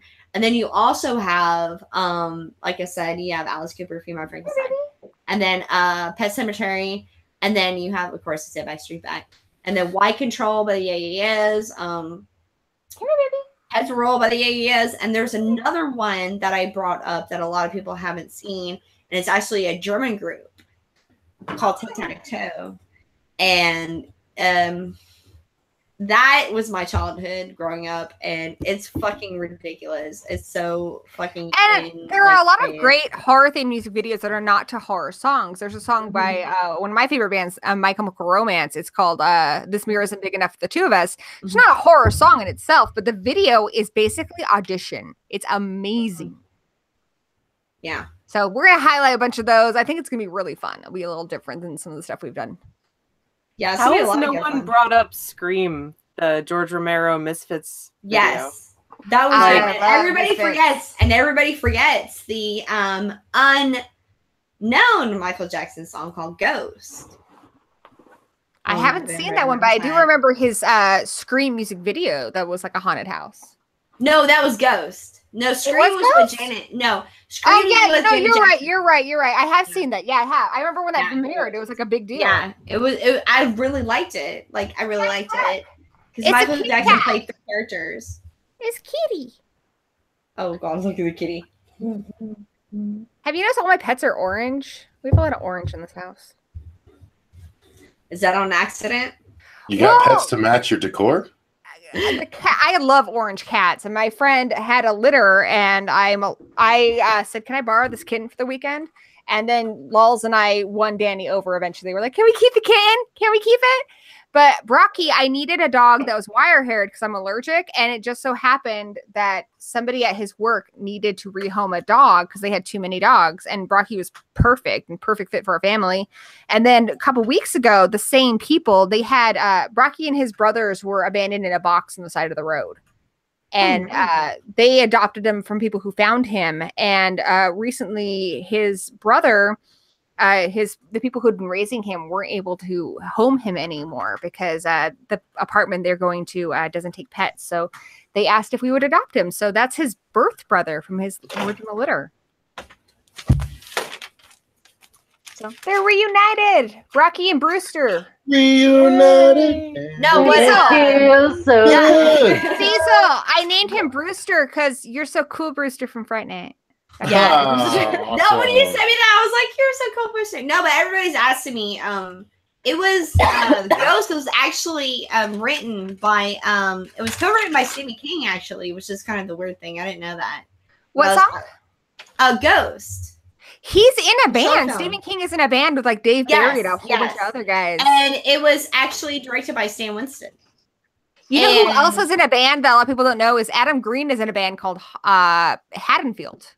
Well, a lot of people are in bands. Like you have that, and you had Stephen King, and of course you have other directors. It's kind of like an output. I just do you guys want to join my band? I'll join, but I'll just be the dancer. No, fuck that. We're gonna have an all-girl band called Panty Grenade, and it's gonna be fucking awesome. Oh my god, I forgot about that. I can only play the violin, so contribute what you can. Marsha will sing. I'm all for it. I'll sing, yeah. If I can sing lead vocals, I'm down for anything. Oh god. Okay, you're right. You're right, Gory. You told me earlier. You're like, it made you look really creepy. I'm like, no, I'm not. I have to make my eyes bigger because I'm not wearing my glasses right now. So. You know, my favorite roller girl is BFG, who always painted her face kind of like in Kiss. And one time I met her, and she said the key to looking scary in a photograph is make your eyes really wide. So, Amanda, when you do that, you look like someone that's painted eyes over their eyelids and they're trying to see. Nice, like in Readers. I don't know what you guys are talking about. Like you're pretending to sleep in high school. No one will notice. Oh my god. I'm so here. All right, hold on a sec. I got a parent. Lols! Mom! Make me a sandwich! Mom! Make me a sandwich. Mom, you ready? Make me a sandwich! Leave your cat alone! Lols. Leave the cat alone! I was like, Lols, go get mommy's juice. He's like, your sleepy time juice. He brings me up these 2 beers. Your sleepy time juice. You got it, kid. You know mommy needs her medicine. Hey guys, since Cecil just now joined us, He says he's been training his whole entire life for this moment. I want to get back to the questions I asked y'all earlier, and now I want to know what Cecil has to say about this. Yeah, I got something gross in my mouth. Go ahead. That's what he said. That's not the first time I've said that. Hey, now. Okay, guys, can I control my stream for a minute? I just like I'm just like since I'm asking questions, goes, oh my god, what's in my mouth? That's gross. The stream is 2/5 horror show. You're outvoted now. I know I am. Sorry, but it's okay. It's okay because whenever I come on the horror show, I talk so much, anyways. So it makes sense. That mask doesn't even fit, Lols. Go get another mask. So Cecil. Yes, ma'am. All right, so I'm gonna ask you one of these questions. You're gonna ask me a question? Yes. Let me ask you. I'm gonna ask you a question. Okay. Well, hold up. I have these notes in my. Oh God, I'm gonna ask you this first question just because it's hilarious. Okay. So, Cecil, what horror mother do you most relate to? As a mother. Come sit. I'll scoot over. As a mother. As a mother. Think Well, about let me it for a second. let me try and think of some of my top 5 moms. Oh, they're on the very next page. Hey now. Well, no, that's your stream tomorrow, though. No, well, we're not streaming. It was pre-recorded because you know Marsha and Susie are celebrating Mother's Day. I was gonna do that countdown tonight, but I Tell the girls Happy Mother's Day. Well, Right, you guys get said half of our answers. Wait, Lost wants to tell you guys something really quick. Lost wants to tell you guys something. Right. What's up? Girls, and if you're a boy, well then, happy, get your wife something to you. Thank Bye, you. my love. Go wait for your pizza. What was the question again? Okay, I was making a joke, but hey guys, I was gonna do a live stream tomorrow with Brian Gatto on my channel because I thought you guys had a stream tomorrow, so I canceled mine. But since you're not, I would love to hear your top 5 horror moms. Well, for that our episode is still airing tomorrow. We recorded it. Oh, well, you brought that out, so I thought you said I'm gonna name them, so I was introducing. No, I said you guys named like half of what we said when you asked everyone what their favorite horror moms were. Oh, okay. So basically, you just copied us. You're like, oh, screw that. That was a really good answer. Yeah. Copied it? Yeah, we copied it when we recorded last Sunday. All right, Cecil. Well, then I have another question for you. Who do you think is the most misunderstood horror mother? Actually, I could probably get an answer off my list from there because I didn't say all of my answers. Misunderstood?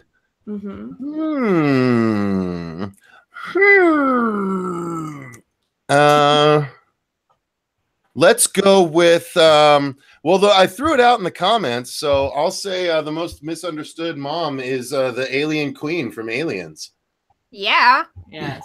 Because all she was doing was protecting her little babies. That's why I wore my alien shirt today. See, there you go. See, everyone thought that she was just going after Ripley and Newt, but no, she was just trying to get revenge for the death of all of her youngins. It's kind of like when there's like a cheerleading group and then both their moms want their kids to do really well, but then they don't always do well. So then one of the mom has to kill the other mom, and then that mom's like, fuck you, you're not going to kill me, so I'm going to kill you instead. Like that. Yeah. Except for one of the cheerleading moms took a flamethrower to all the kids of the other cheerleading moms. So doesn't that happen anyway? I don't know. I never did cheerleading. Well, except usually it's verbal flame throwing in the cheerleading world. I don't think I'm sorry, I'm looking at the comments, and I don't think Norma Bates was misunderstood at all. No. See, no, she was pretty clearly a skeleton the whole time. I mean, see, we talked about this earlier. We talked about this. Isn't she different in Bates Motel?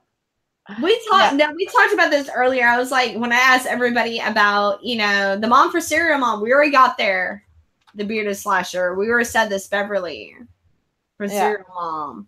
She was misunderstood. That was like my favorite John Waters film. But I think Norman Bates' mother, no. She was not misunderstood. She was pretty clear in her motivations. Yeah, exactly. Possibly she's misunderstood in that Norman thinks that she's like the sun and the moon and all the stars, and she's a fucking whack job.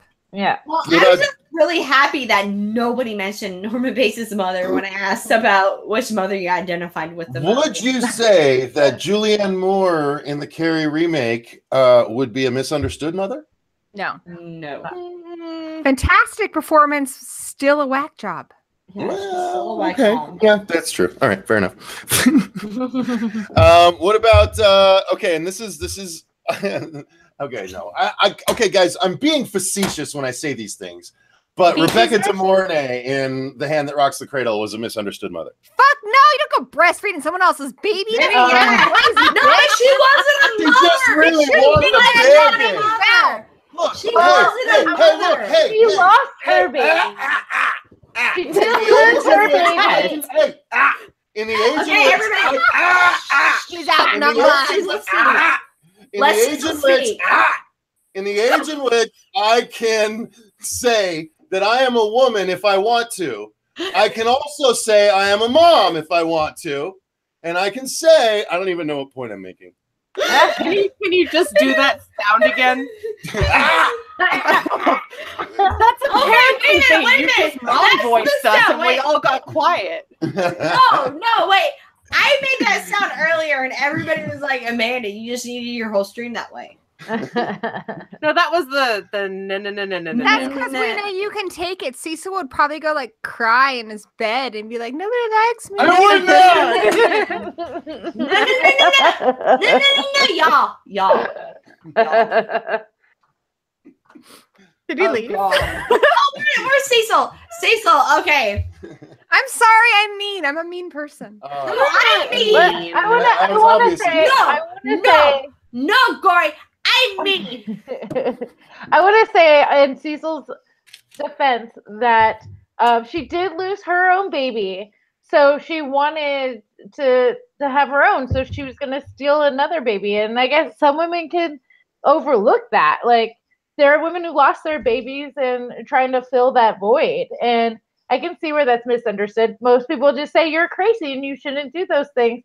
But, you know, I don't know. Who's to say? No, like, I have to say she something. went for the wrong baby. She went for a high class baby. She should have gone for a crack baby. Then it would have been putting her in a better home. No, but I have to say something about that, though. I have to say something about that, though. I love how Marsha Parker is sitting here and she's like justifying it. And I'm like, Marsha, what she went after your baby? No, that bitch be dead. Oh, man. Like, it's so funny. She's More like, so for life. yeah. She's sitting there. She goes, no, but she's going through this and she's going through that. So we identify it. But she took your baby. That bitch can die. Yeah, it was my baby. If I saw some other woman breastfeeding my baby, I would be totally justified in murdering her.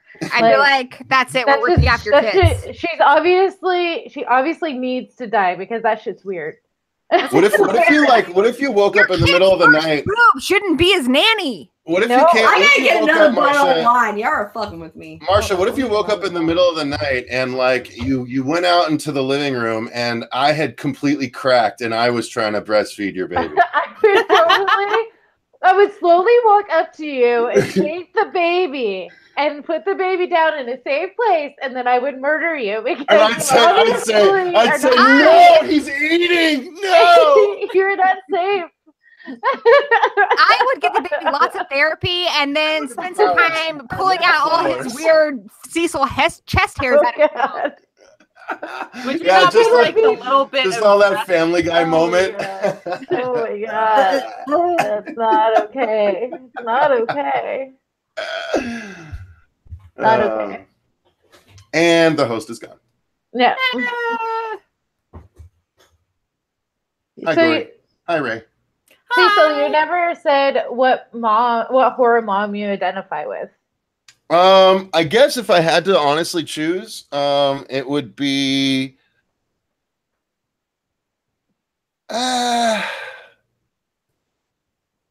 see, because I haven't had a baby, so I can't say Emily Blunt in A Quiet Place. Oh, that's such a good movie. Here's what I would say. I will say Karen Barkley, aka Catherine Hicks from Child's Play. And here's why. I would associate with her because a lot of my life I've considered myself the Murphy's Law of human beings. And so she literally went out and went above and beyond and tracked down the doll her kid wanted that was sold out everywhere. Like, this is the dark side of Jingle All the Way. And she found the doll he wanted. It just happened to be possessed by the soul of a serial killer. So it's like all her good deed went completely 100% the wrong way. So that's how it would work for me. I would try and do something well, and then it would like flip itself on its head, and like the kid would like, I'd like get it the equivalent of a diamond, and it would choke on it. Oh my God. I have a question for you. Yes, ma'am. What horror mom would you like to raise your children? Ooh, that's a good one. Ripley. That's a good answer. Nice. Oh, wait. Let me take that back, because I think that pretty much guarantees an absentee mother. Judging by Ripley's. Here's the thing. Is Ripley awake or asleep? If she's awake, then Ripley, absolutely. But Ripley's asleep a lot of the time. So, like... Bitch needs rest. Well, but 53 years or 57 years of rest? That's a long clip. I mean... Motherhood's really hard, Cecil. I feel like you're diminishing that a little bit. You're like, if I could fucking grab 57 years worth of Z's, I would. Yeah. No, but yeah, I would say Ripley or Linda Hamilton in Terminator 2. Nice. Ooh, badass. Yeah. I wish I was that badass. I can't honestly say I'd associate myself with her. She is the ideal mom I would want to be, except that she's kind of crazy. Who So do you guys think she some can of the do a lot of worst moms of pull-ups. horror are? Like, one comes to mind is Nancy's mom in Nightmare on Elm Street. oh my God. Baby, it doesn't matter that all your friends are dying. You're completely full of shit. Pass the vodka. Yeah. No, I agree. I That's a asked good them one. what they thought some of the worst moms of horror were. Anyone else? The worst moms of horror. Well, earlier in the stream, I was sober, so I was very in depth on what I thought. I don't think there's really any bad moms out there, but I will say the worst mom had to be the mother from Nightmare on Elm Street. Yeah, that's what we were saying. She's pretty bad. Oh, did I? Oh, well, Oh then God, the mom in The Witch is fucking awful. I've never She seen The puts that Witch. poor kid through fucking hell. Never seen The Witch. That movie perfectly. Carrie's mom is pretty fucking awful. Yeah, that's pretty bad. Yeah, But I that thought works. that was without The saying. mom in See No Evil, she's bad. Yeah, Cecil. Yeah, Cecil. I don't know what I can think of. It's I just want to say Wendy Torrance in The Shining, the movie, not the Yeah. book. Oh, I thought, She pissed me off in the movie. yeah, I thought of another misunderstood horror mom. The mom in The Suckling. Oh, So, The Suckling, if you haven't seen it, is about a girl who is pregnant and her boyfriend wants her to get an abortion. So they go to a brothel where they do abortions where they basically just flush the baby down the toilet. But she doesn't really want an abortion. She's trying to hopefully maybe change the boyfriend's mind, but then she falls asleep and then they do it. Huh? I said, wasn't that trauma film? It's not a trauma film. She falls There's another asleep and they do the abortion without her say so. But she never wanted that to happen. And then the aborted fetus goes into some toxic waste and it comes back as this awesome creature that kills everybody. But it still kind of knows, like, Mama didn't mean for that to happen. So I think she's kind of misunderstood. Cynthia is my answer. You guys haven't seen Cynthia yet, but Fuego and I saw Cynthia at the Phoenix Film Festival, and it's like the worst. It's like it's a pale shade of both Hell Baby and Bad Milo. It's like I love Bad Milo. an evil twin baby thing. Like, it's so bad. And the actress was in like 3 of the movies that we saw at the festival, and she was terrible in this movie.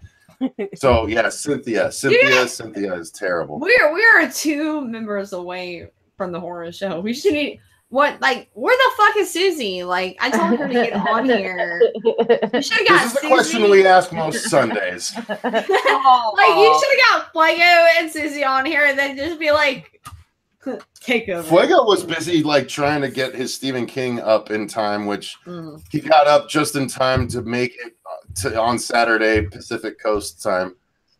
Yeah. So it's tomorrow everywhere else when it went up, which is not what we're trying to do, but it is what it is. Yeah, I gotta agree with Zachary that Mommy Dearest is pretty fucking awful, and the fact that it's based on a true story makes it worse. I'm not mad. Yeah. And the mom you. is I'm mad at the jerk. I'm not mad at you. I'm mad at the jerk. Tiffany from the Chucky movies. Yeah. She's a good mom. She wanted Glenda to just find its own way. She was there for the I meant for good, not for bad. She was there for the trans movement before anybody else was. Trans everything. Enter. I got a pizza delivery here for the name family. Thank you. I'll take that. All right. Off you go. Is it pizza time? Yeah. Pineapple and pepperoni, y'all. Dude, yes. Dude, I am all about pineapple and pepperoni. Are you serious right now? That's my That is favorite. awesome. I love pineapple pepperoni. But Dude, you can keep your Canadian bacon bullshit. Give me pepperoni with pineapple. Canadian bacon is just Canadian for ham. Fuck the Hawaiian. Yeah. Fuck ham. Ham sucks. Sorry. Put spinach on that bitch, and I'll fuck. I hate ham. I love spinach. Ham's Miles the and one. I, Ham's the one meat I don't put in my mouth, and that includes dicks. I don't like ham. Wow. Miles and I, our pizza is we always get the pizza. It's all pepperoni, half pepperoni pineapple, half pepperoni olives. That's our order. Mine's usually half double pepperoni, half pepperoni pineapple. So I actually want to do because he loves olives. So that's so I kind of gross. feel okay. Olives on pizza is disgusting. I have a question for Cecil. Yes, ma'am. Yes, but am I the only one drinking on this stream like always? Do you want me to get another shot? Because I already had one. Get another You shot. realize that this equals a whole glass of what you're drinking, right? I'm drinking pineapple beer to go with my pineapple pizza. I feel like I'm supposed to take a sip of that, Gory. It's so close. Hey guys, well, Cecil, before you go away, I want to say something really funny. Actually, Yes. it's really funny. Yes. We can joke about that now because I'm glad I never let my channel Become channel Yas. Yes. Yes. I'm not going to talk about. I'm not going to talk Go about ahead. that. Go ahead. Yeah, but anyways, so guys, you guys realize you are my only friends I have, like that I hang out with, because like I get text messages on the daily. They're like, Amanda, let's go see Mushroom Head at fucking blah blah blah, and I'm like, no, I'm good. I don't go out no more. They're like, you get drunk on your streams every Saturday. It's like, yeah, but I'm in my home. I'm in my home, and I control what happens. And believe me, the conversation I have with my friends, she's actually in control.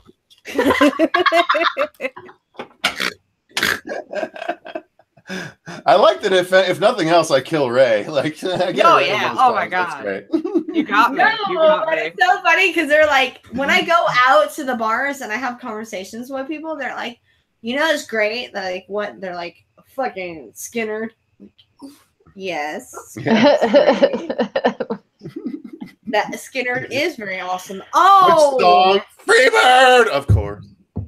Oh, speaking of which, my daughter's godfather, Miss Gay, Texas 2017, just messaged me and said that he wants to join. Ooh. Did you say Miss Gay, Texas? Says He's a drag queen. I don't know if y'all have ever heard of RuPaul's Drag Race, but yeah. Never. No, I'm kidding. No, who's RuPaul? All I know is a tall I do black drag shows in person town. that wears glasses and is bald when not in a show. And No, but the thing about it is you don't understand. Oddly My attractive child's when in a show. godfather, he's a drag queen, but he is a comic book fanatic. He works at GameStop. He's a gaming person. He knows everything about comic books. It's fucking ridiculous. Man after my own heart. Yeah, he is like ridiculous. He's a drag queen, but you sit there and talk about comic books, he will throw you under the table. He'll be like blah blah blah blah. Like, because when you go in his room, his whole house is full of comic books and just like shit. And then you go on his dress. I wish I had that. I only have like 75 long boxes worth. No, this dude is messing around. We love comics. Danny, a lot of his got ruined because our basement flooded. But I do drag shows locally. Oh, he's jumping out right now. Yes. I'm the only straight drag king I know. My drag name is Sunny Boner. That's the greatest thing ever. What would my drag name be? Guys. Candy cane. Candy cane. And speaking of winning competitions, I won a drag competition once as Sunny Boner, where I did putting on a rip and I tap danced. Guys, you had to stop for a minute because my best friend in the whole world and my daughter's godfather is about to join the stream. Yeah, but I was just named Candy Cane. I know. But this Violet Ray. Oh my god. I'm so excited because I haven't seen this bitch in a week. Oh wait, that sounded really bad. Hey, so Gory. I haven't seen her in a week. Gory, I'm gonna send you a message revisiting something I messaged you about before.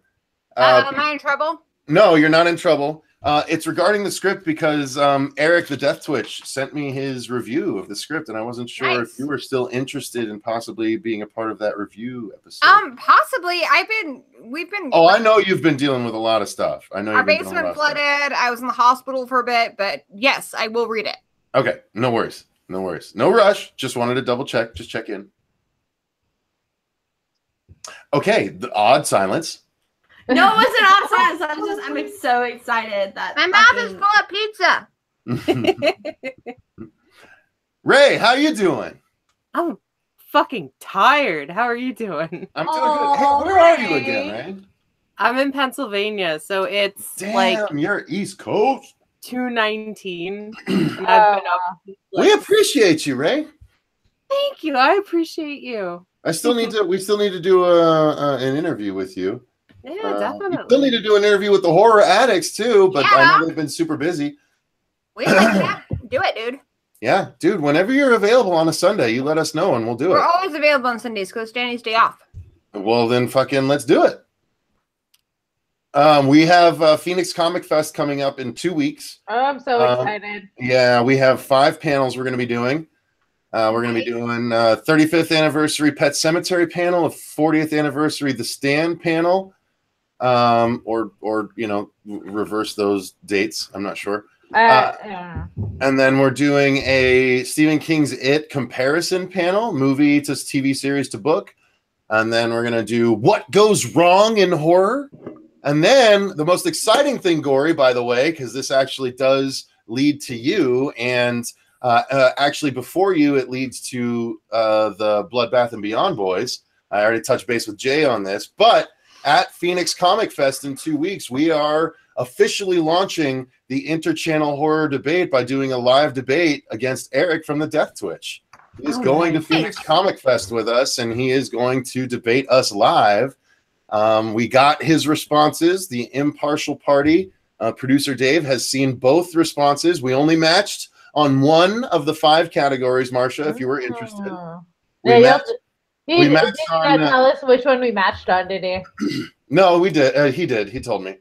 We matched on the best practical effects category. Oh, okay. But everything else we didn't match on, which was kind of surprising. So yeah, it's going to be a 5-question debate between us and the Death Twitch, and then I want to do a debate. Like I said, I reached out to Bloodbath and Beyond. They said that he said he's interested to do it once the one with Death Twitch goes up. I knew I'd rope them in when I got to debate like the guy that got him into doing the channel. Like, he loves Eric from the Death Twitch a lot. Jay does. So. And then, Gory, I'd love to be able to have us debate you and Danny and Laws. If you want to involve Laws, that'd be great. We could maybe do one of the categories could be the best kids horror movie, the Ernest Scared Stupids, those kinds of movies. You know what I mean? He's going to say Scooby. Oh, there you go. Well, hey, let's do it. So anyway, yes, sorry. Back to you, Amanda. Oh, no, you're good. I'm talking to my friend. I know. My friend's like, oh. I know you seem distracted by the friend thing, so that's why I kind of went on for a little bit. Yeah, I know you did. I'm glad you did, because this shit's going to be funny. I would love for y'all to meet this motherfucker, because he is the funniest person you'll meet.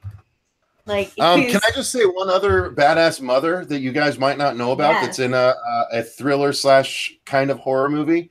Yes. It's A Dark Song. It's on Netflix. Oh, yeah. That was a really good one. Yeah, it's a fantastic movie, and it's got one of the most absolutely striking visuals towards the end of the movie in any film that I've ever seen. Am I right, Gory? That when it arrives, right? When it, you know what I'm talking about? When it arrives at the end and it's just sort of there looking, I'm like, that is gorgeous. What a gorgeous representation of a thing that we've heard so many things about over the years and varying stories and everything way back since the Bible. Even having that visual representation of something like that was so satisfying. And the fact that it was all about a mother making a decision of whether to become wrath or forgiveness. Yeah, it's just so gorgeous. The movie is so gorgeous.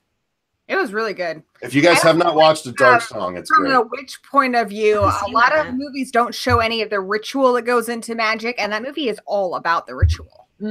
Yeah, absolutely. Yeah, Amanda, if you have not seen A Dark Song, it's on Netflix. I'm writing it right now. I'm actually putting it in my notes. It's more drama than anything, but it is all about a mother trying to summon a metaphysical being that will allow her to take revenge on those that took her child. That's the whole purpose of it. And it becomes something so much more by the end. It's so amazing. It's really good. It's pretty interesting. You want to hear about it. You're gonna want to watch it when you're alone, when you're not doing other stuff. I'm into slow burns. You can't like be doing your laundry and stuff. You just gotta watch it. But Gory, I'm right. It's a prime mother movie, right? Well, I'm surprised that Cecil was watching it to be a slow burn. Well, it was. Well, I know. I was too. It's one of the.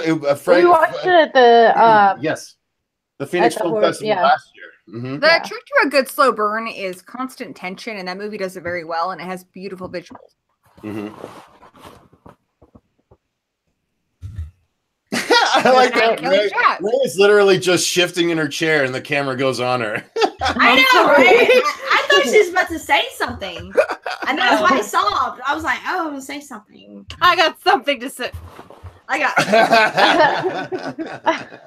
nothing. I just have a loud chair. To say about everything. I just have a loud chair. It's a stupid beanbag chair. It's fucking garbage. Are you serious? Yeah. Jankiest setup ever. I'm getting a real chair. Well, at least you moved the bong out of the frame. I did today. I really wish that Patrick was here right now because I'm sitting in the gay club that used to be downtown. We closed it down, so all my bar stools are from the gay club. Nice. So one movie we haven't talked about is Mother. Oh my God, the quintessential Mother's movie.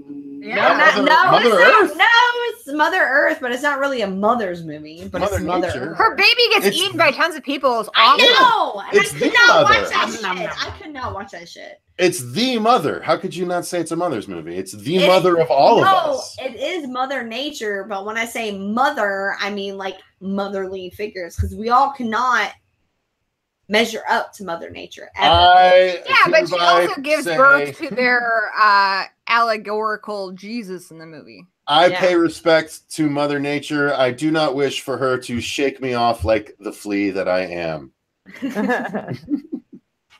That's coming, right? You know that's coming. It's a matter of time. I think the movie was a little I feel like it's hitting you over the head repeatedly with the allegory, and it thinks the allegory is smarter than it is. It's pretty transparent. You felt that way after just I didn't really like it, but the visuals were nice. Had you watched like a breakdown before the movie? No. Wow. Okay. Well, good for you for being smarter than that movie, because that movie was pretty damn smart. Really? I thought so. It's basically the Bible, dude. Yeah, but it doesn't wear it on its sleeve like I thought it did. I don't know. Well, now, as soon as the movie started, I knew what the premise was. All right. Well, hey, there you go. I mean, I did. I don't know if maybe that was. Maybe it's because I'm not a lady. I'm not a mother. I didn't tie into it. There he is! My bitch! Yes! There he is! My beautiful, the love of my life. Hi, baby. What's up? How's it going? Hi, baby. Guys, I had to download an app so I could join this call. I know, and you're here, sweetheart. Thank you. Guys, this is my bestest friend in the world. This is the one, the only, my daughter's godfather, the Miss Violet Ray of Shreveport, Louisiana, Patrick. Hey, guys. Hello. Oh, baby. That looks good. Oh, Mom is so pissed off at you, by the way, but we'll talk about it later. Okay. Yeah. So, guys, welcome. This is the guy that I told you about. He is not only drag queen extraordinaire, he is gaming aficionado and comic book nerd. Yeah.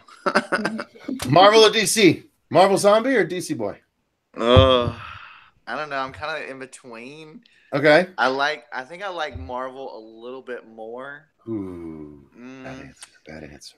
You can just hear the judgment. DC, they're up in their game. I feel like they're doing a lot better than they used to. They've been better than Marvel for the What last the 4 fuck's years. on your nose? Do what? What the fuck's on your nose? A badass Nose nose ring? ring. What the fuck you talking about? It's 2 nose rings. When the Yeah, fuck did you do badass it? nose Okay, ring. we gotta talk off camera. What the fuck? 2. Okay, go. You're in trouble. But I He's didn't know also he got fucking a, did that. I didn't know he did Amanda. that. He's also got a tiny bit of a tan. You gonna talk to him about that too?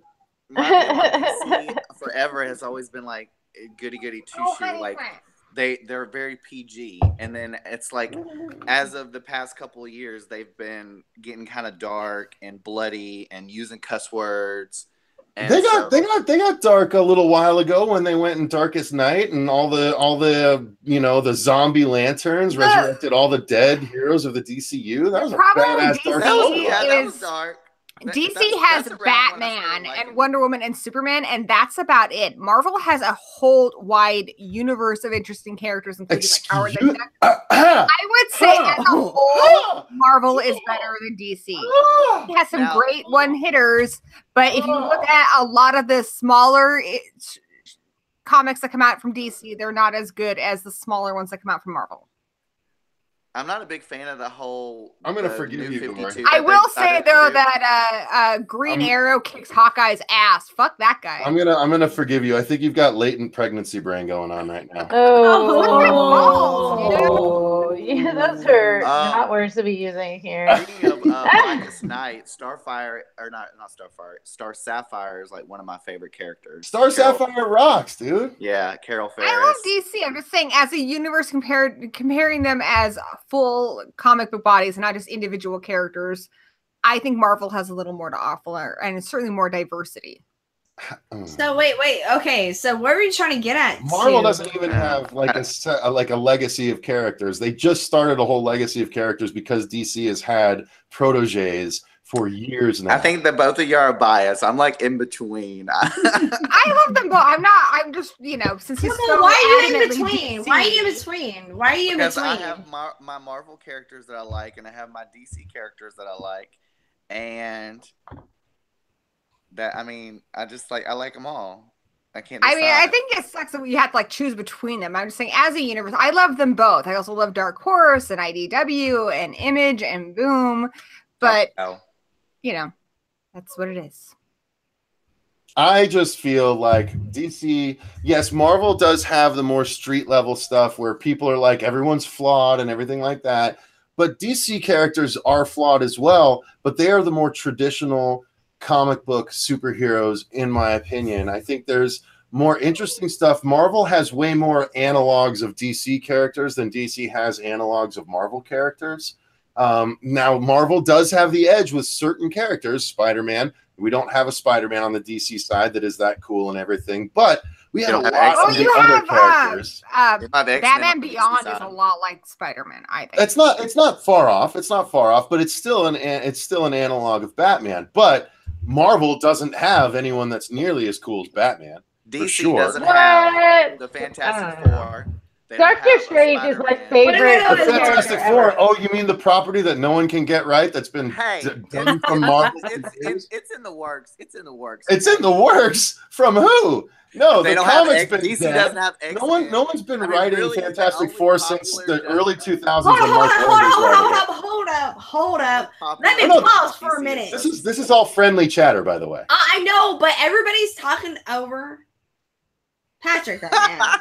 So let Patrick talk for a minute. No, guys. I'm good. No, I'm boo-boo. really Talk, good. boo-boo.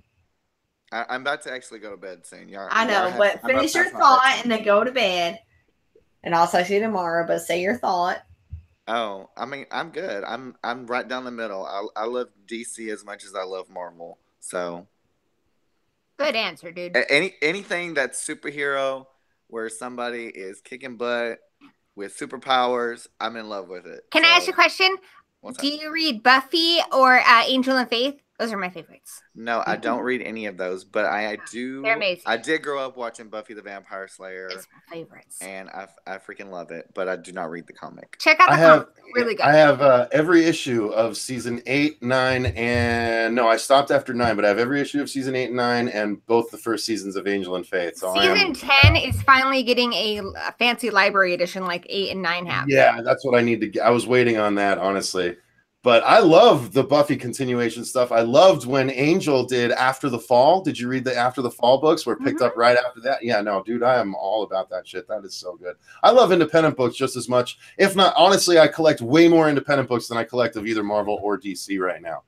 I've loved Image forever. Obviously, I started Walking Dead when it literally began. Same with Invincible. Same with a lot of Image books. So Image did Spawn too, right? Yeah, dude. I literally have every appearance of Spawn, just like I have every appearance of Venom from Marvel and every appearance of Neron in DC. Like there's characters in every part of the comic that I love. And honestly, if I sounded like I was begrudging of anyone for their like, I don't begrudge anyone for their like. I love anyone that fosters the love of comics in an age where they're rapidly disappearing in spite of the rapid growth of the movies. You know what I mean? It's kind of odd that the comics are disappearing when the movies are growing as much as they are, but it's the sad fact.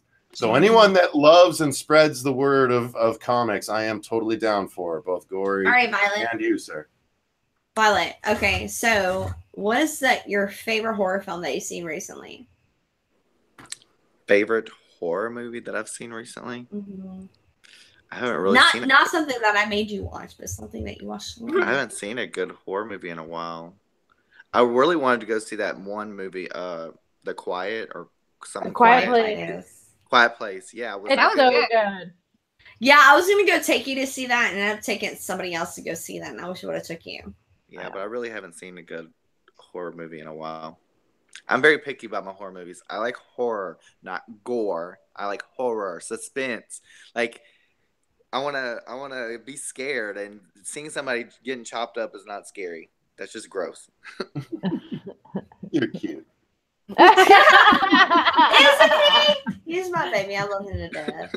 Aww. The horror isn't scary. It's more like fun, like drinks at a party. And then the main event is the horror. Patrick? Yeah. I love you. Let's just stay on for a minute because I really do need a cigarette. Oh, yeah. Yeah. All right. Well, y'all have a good night. No, I'm telling you to, chill for a minute. Okay. It's just like, I want to go to bed. Yeah. No, you know how many times this bitch made me stay up? Hush. Okay. Wow. Oh, shit. So I have a question for everybody that I would love them to answer while I go and have my only cigarette that I have. Let's see. All right. So if you had to pick, and I've asked this question beforehand to Cecil, but I never asked this question to Gory, and I've never asked this question to Marsha or anybody else on this chat. So if you had to pick a horror movie and a horror comedy to cross over together, what would it be?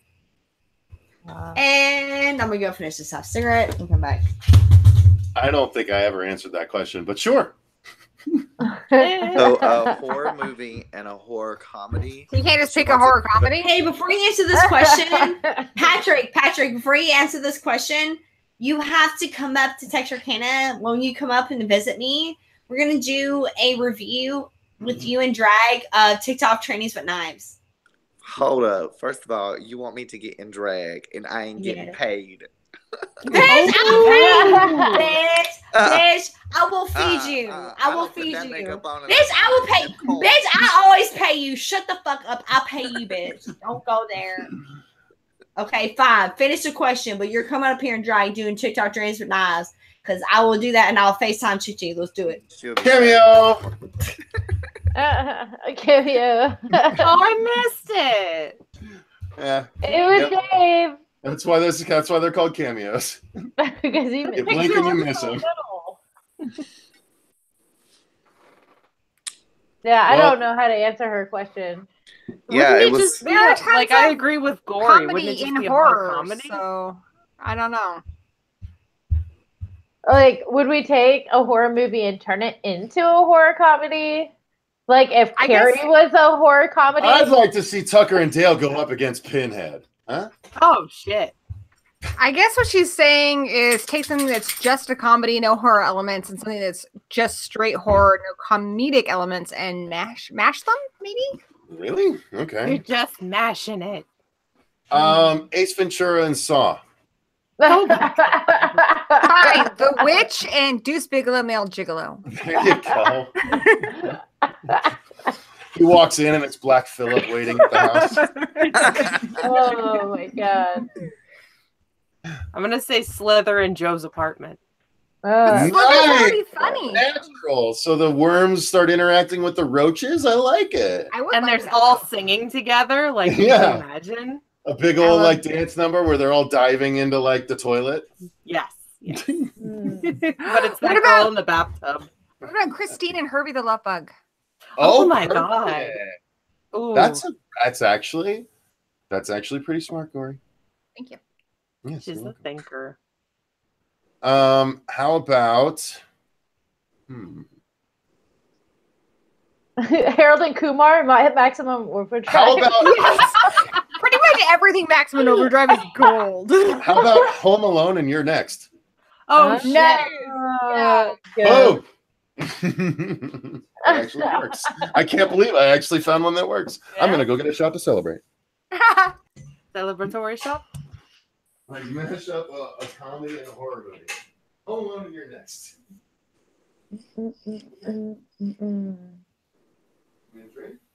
Okay, Mean Girls and The Craft.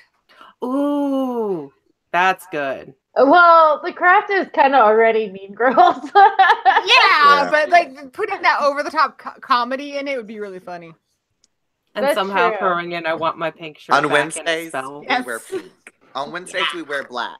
I have a shirt that has Freddy Krueger holding his lunch tray, and it shows Pinhead, Michael Myers, and I think Leatherface sitting at the table, and it says on Wednesdays we wear pink. Oh, that's so cute. I like it. No, do. I do. It's Cecil and it sounds like Cecil and Dave are fighting, but I might be hearing other things.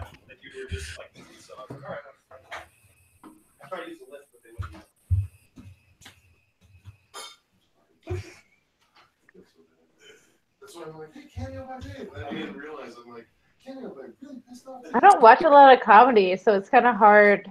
I'm sure. Dumb and Dumber and The Hitcher. That's brilliant, dude. Slasher. Oh, and I'm back. I'm trying to think of something Napoleon could play in. Napoleon? He would fit well in The versus Greasy zombies. Strangler. Ooh. I watched a Ooh, good Reese's comedy today.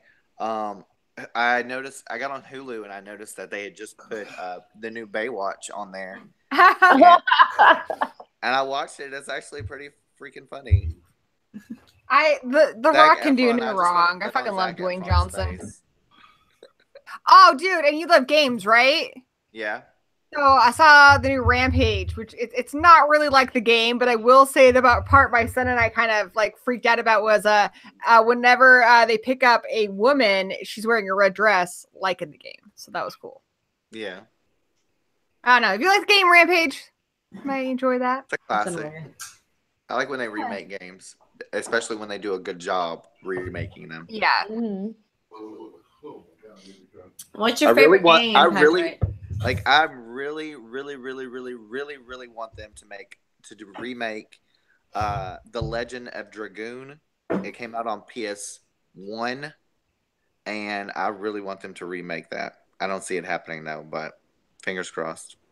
I caught the last second of that. Was that the on rails shooter where you're like flying and shooting stuff? No. What was The that Legend game? of Dragoon? It was an RPG. It's like Oh, four. I want to say like 4 discs, and the main character, his name's Dart. He wears red armor. Basically, like you slay these dragons and you get this this spirit, this power to transform, and you have this dragon armor, and you can summon the dragon that you slain, and they now are under your control. and so you play through this really, really long story, but it's really good. Cool. In the chat, they came up with some good ones. They had The Strangers and The Hangover, where they can't remember who they killed the next day. That's hilarious. And OCD Horror suggested Clue and Scream because everybody is a suspect. Okay. What did I say? That was patronizing. OCD Horror? Wasn't one of the Screams kind of like that? Was it like Scream 3 is a little like or that. 4 or something when they were in that house? And Yeah, started turning up missing. Scream 3, they're in a house a lot. I guess that one would be kind of like that. Yeah, I think because they were like all suspicious of each other being the killer.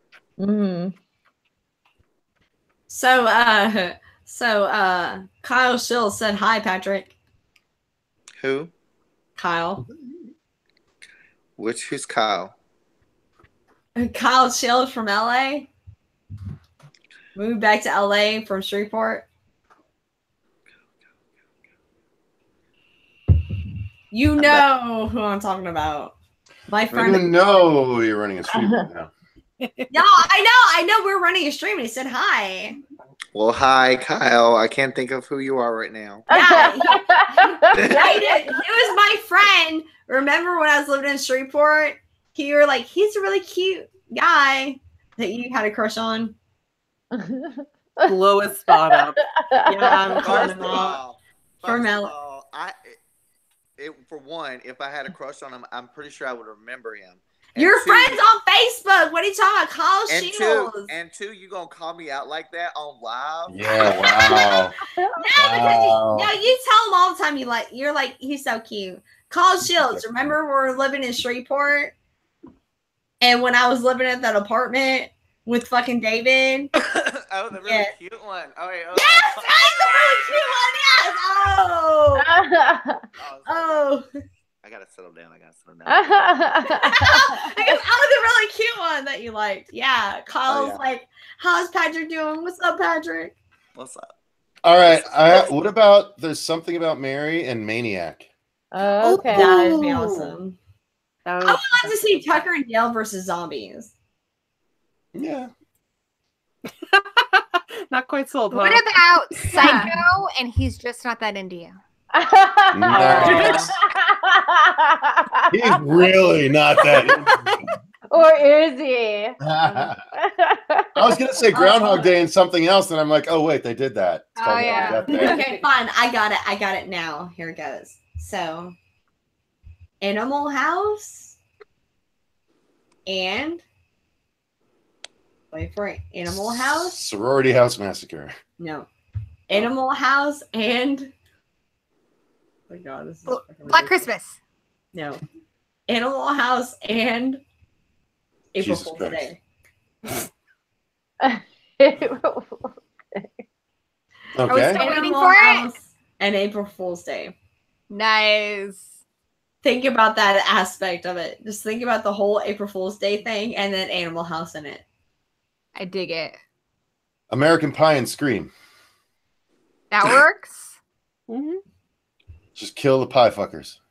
Kill the pie fuckers. Well, I don't know if anybody's ever like watched fucking I don't know if you ever seen like Tripper. Yeah, I've seen that. It's got David Arquette in it. That's a good one. Yeah.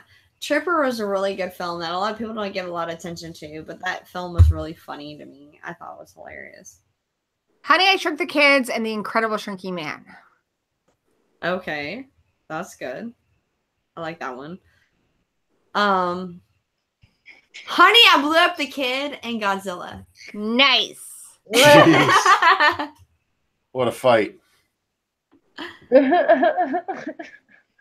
Honey, I Blew Up the Kid and Godzilla, and then the Godzilla's just like, and he's like, I like cars. Okay, this is a good one. Cujo and Beethoven. Nice. Oh, yeah. That so like warring neighbors. Yeah, why not? Or they just adopt Cujo instead of Beethoven. That works too. Well, I mean, then he just kills them all. Yeah. Hilarity. Ooh, I got something. Okay, so Serial Mom and Female Trouble. I haven't seen that. What about Step Brothers? No, wait, hold on. No. Female Trouble. You never seen Female Trouble? John Waters, fucking Divine, before Hairspray. Female. It was like after Pink Flamingos. Female Trouble. I'll have to check it out, dude. You have to watch it. It's fucking fantastic. I'm there, dude. So go on. Step Brothers and Single White Female. I'm not calling you mom. Oh God, Step Brothers and the Stepfather. There you go. Shit, that's more obvious. Oh boy. It's like, I'm not calling you mom. Yeah, I think on that note, I'm gonna call it, guys. Yeah. I'm gonna be woken up in like 2 hours. So So I gotta call it a night too. I think we're at the end of everybody calling a night. I want to thank. I'm gonna take a chug of my drink real quick. While you do that, the 40-year-old virgin wouldn't work because he'd be killed in the first 5 minutes and the movie would be over. Exactly. Or he'd be the final nerd. That's true. That's He's true. a virgin. If it was a woman, he would make it to the end. If he's a man, he gets killed at the beginning. 40-year-old virgin and Friday the 13th. There you go. There you go. There we go. So let me, Cecil, stay just a bit after the stream. I'm gonna tell you something really funny. All right. All right, good deal. Awesome, guys. Thank you so much for viewing tonight. It's been awesome, and I'm really happy. I just wanted to do a little shout out. Thank you so much, my Patrick Love Bug. I've been asking him to join my streams, and he's honestly, I'm gonna be honest with you, he's like kind of minimized like my whole YouTube channel. He's like, oh, that's cool. Now he's on it. He's like, oh wow, this is actually something, Amanda. Yeah, I watched one video. Yeah. One time you were live, and I actually enjoyed it. So I was like, oh, okay, let me try to tune in when I can. Yeah, exactly. Well, we're gonna do a bunch of videos together, and I love you to death. You know, I love you. Bye. By the way, Mom's really pissed at you. So Should be all right. Ben came up with a good one. Ben came up with 40-year-old virgin and It Follows. Oh, good call. Yes.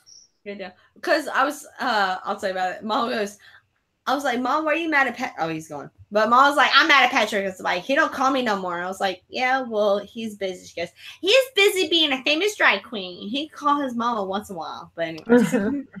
But anyways, guys, thank you so much for joining in. Thank you, Marsha, for joining in. It's the first time I actually get to meet you, and it's been so much fun. I really appreciate being here. Ray, as always, it's been fantastic. Ray, tell them where we can find you.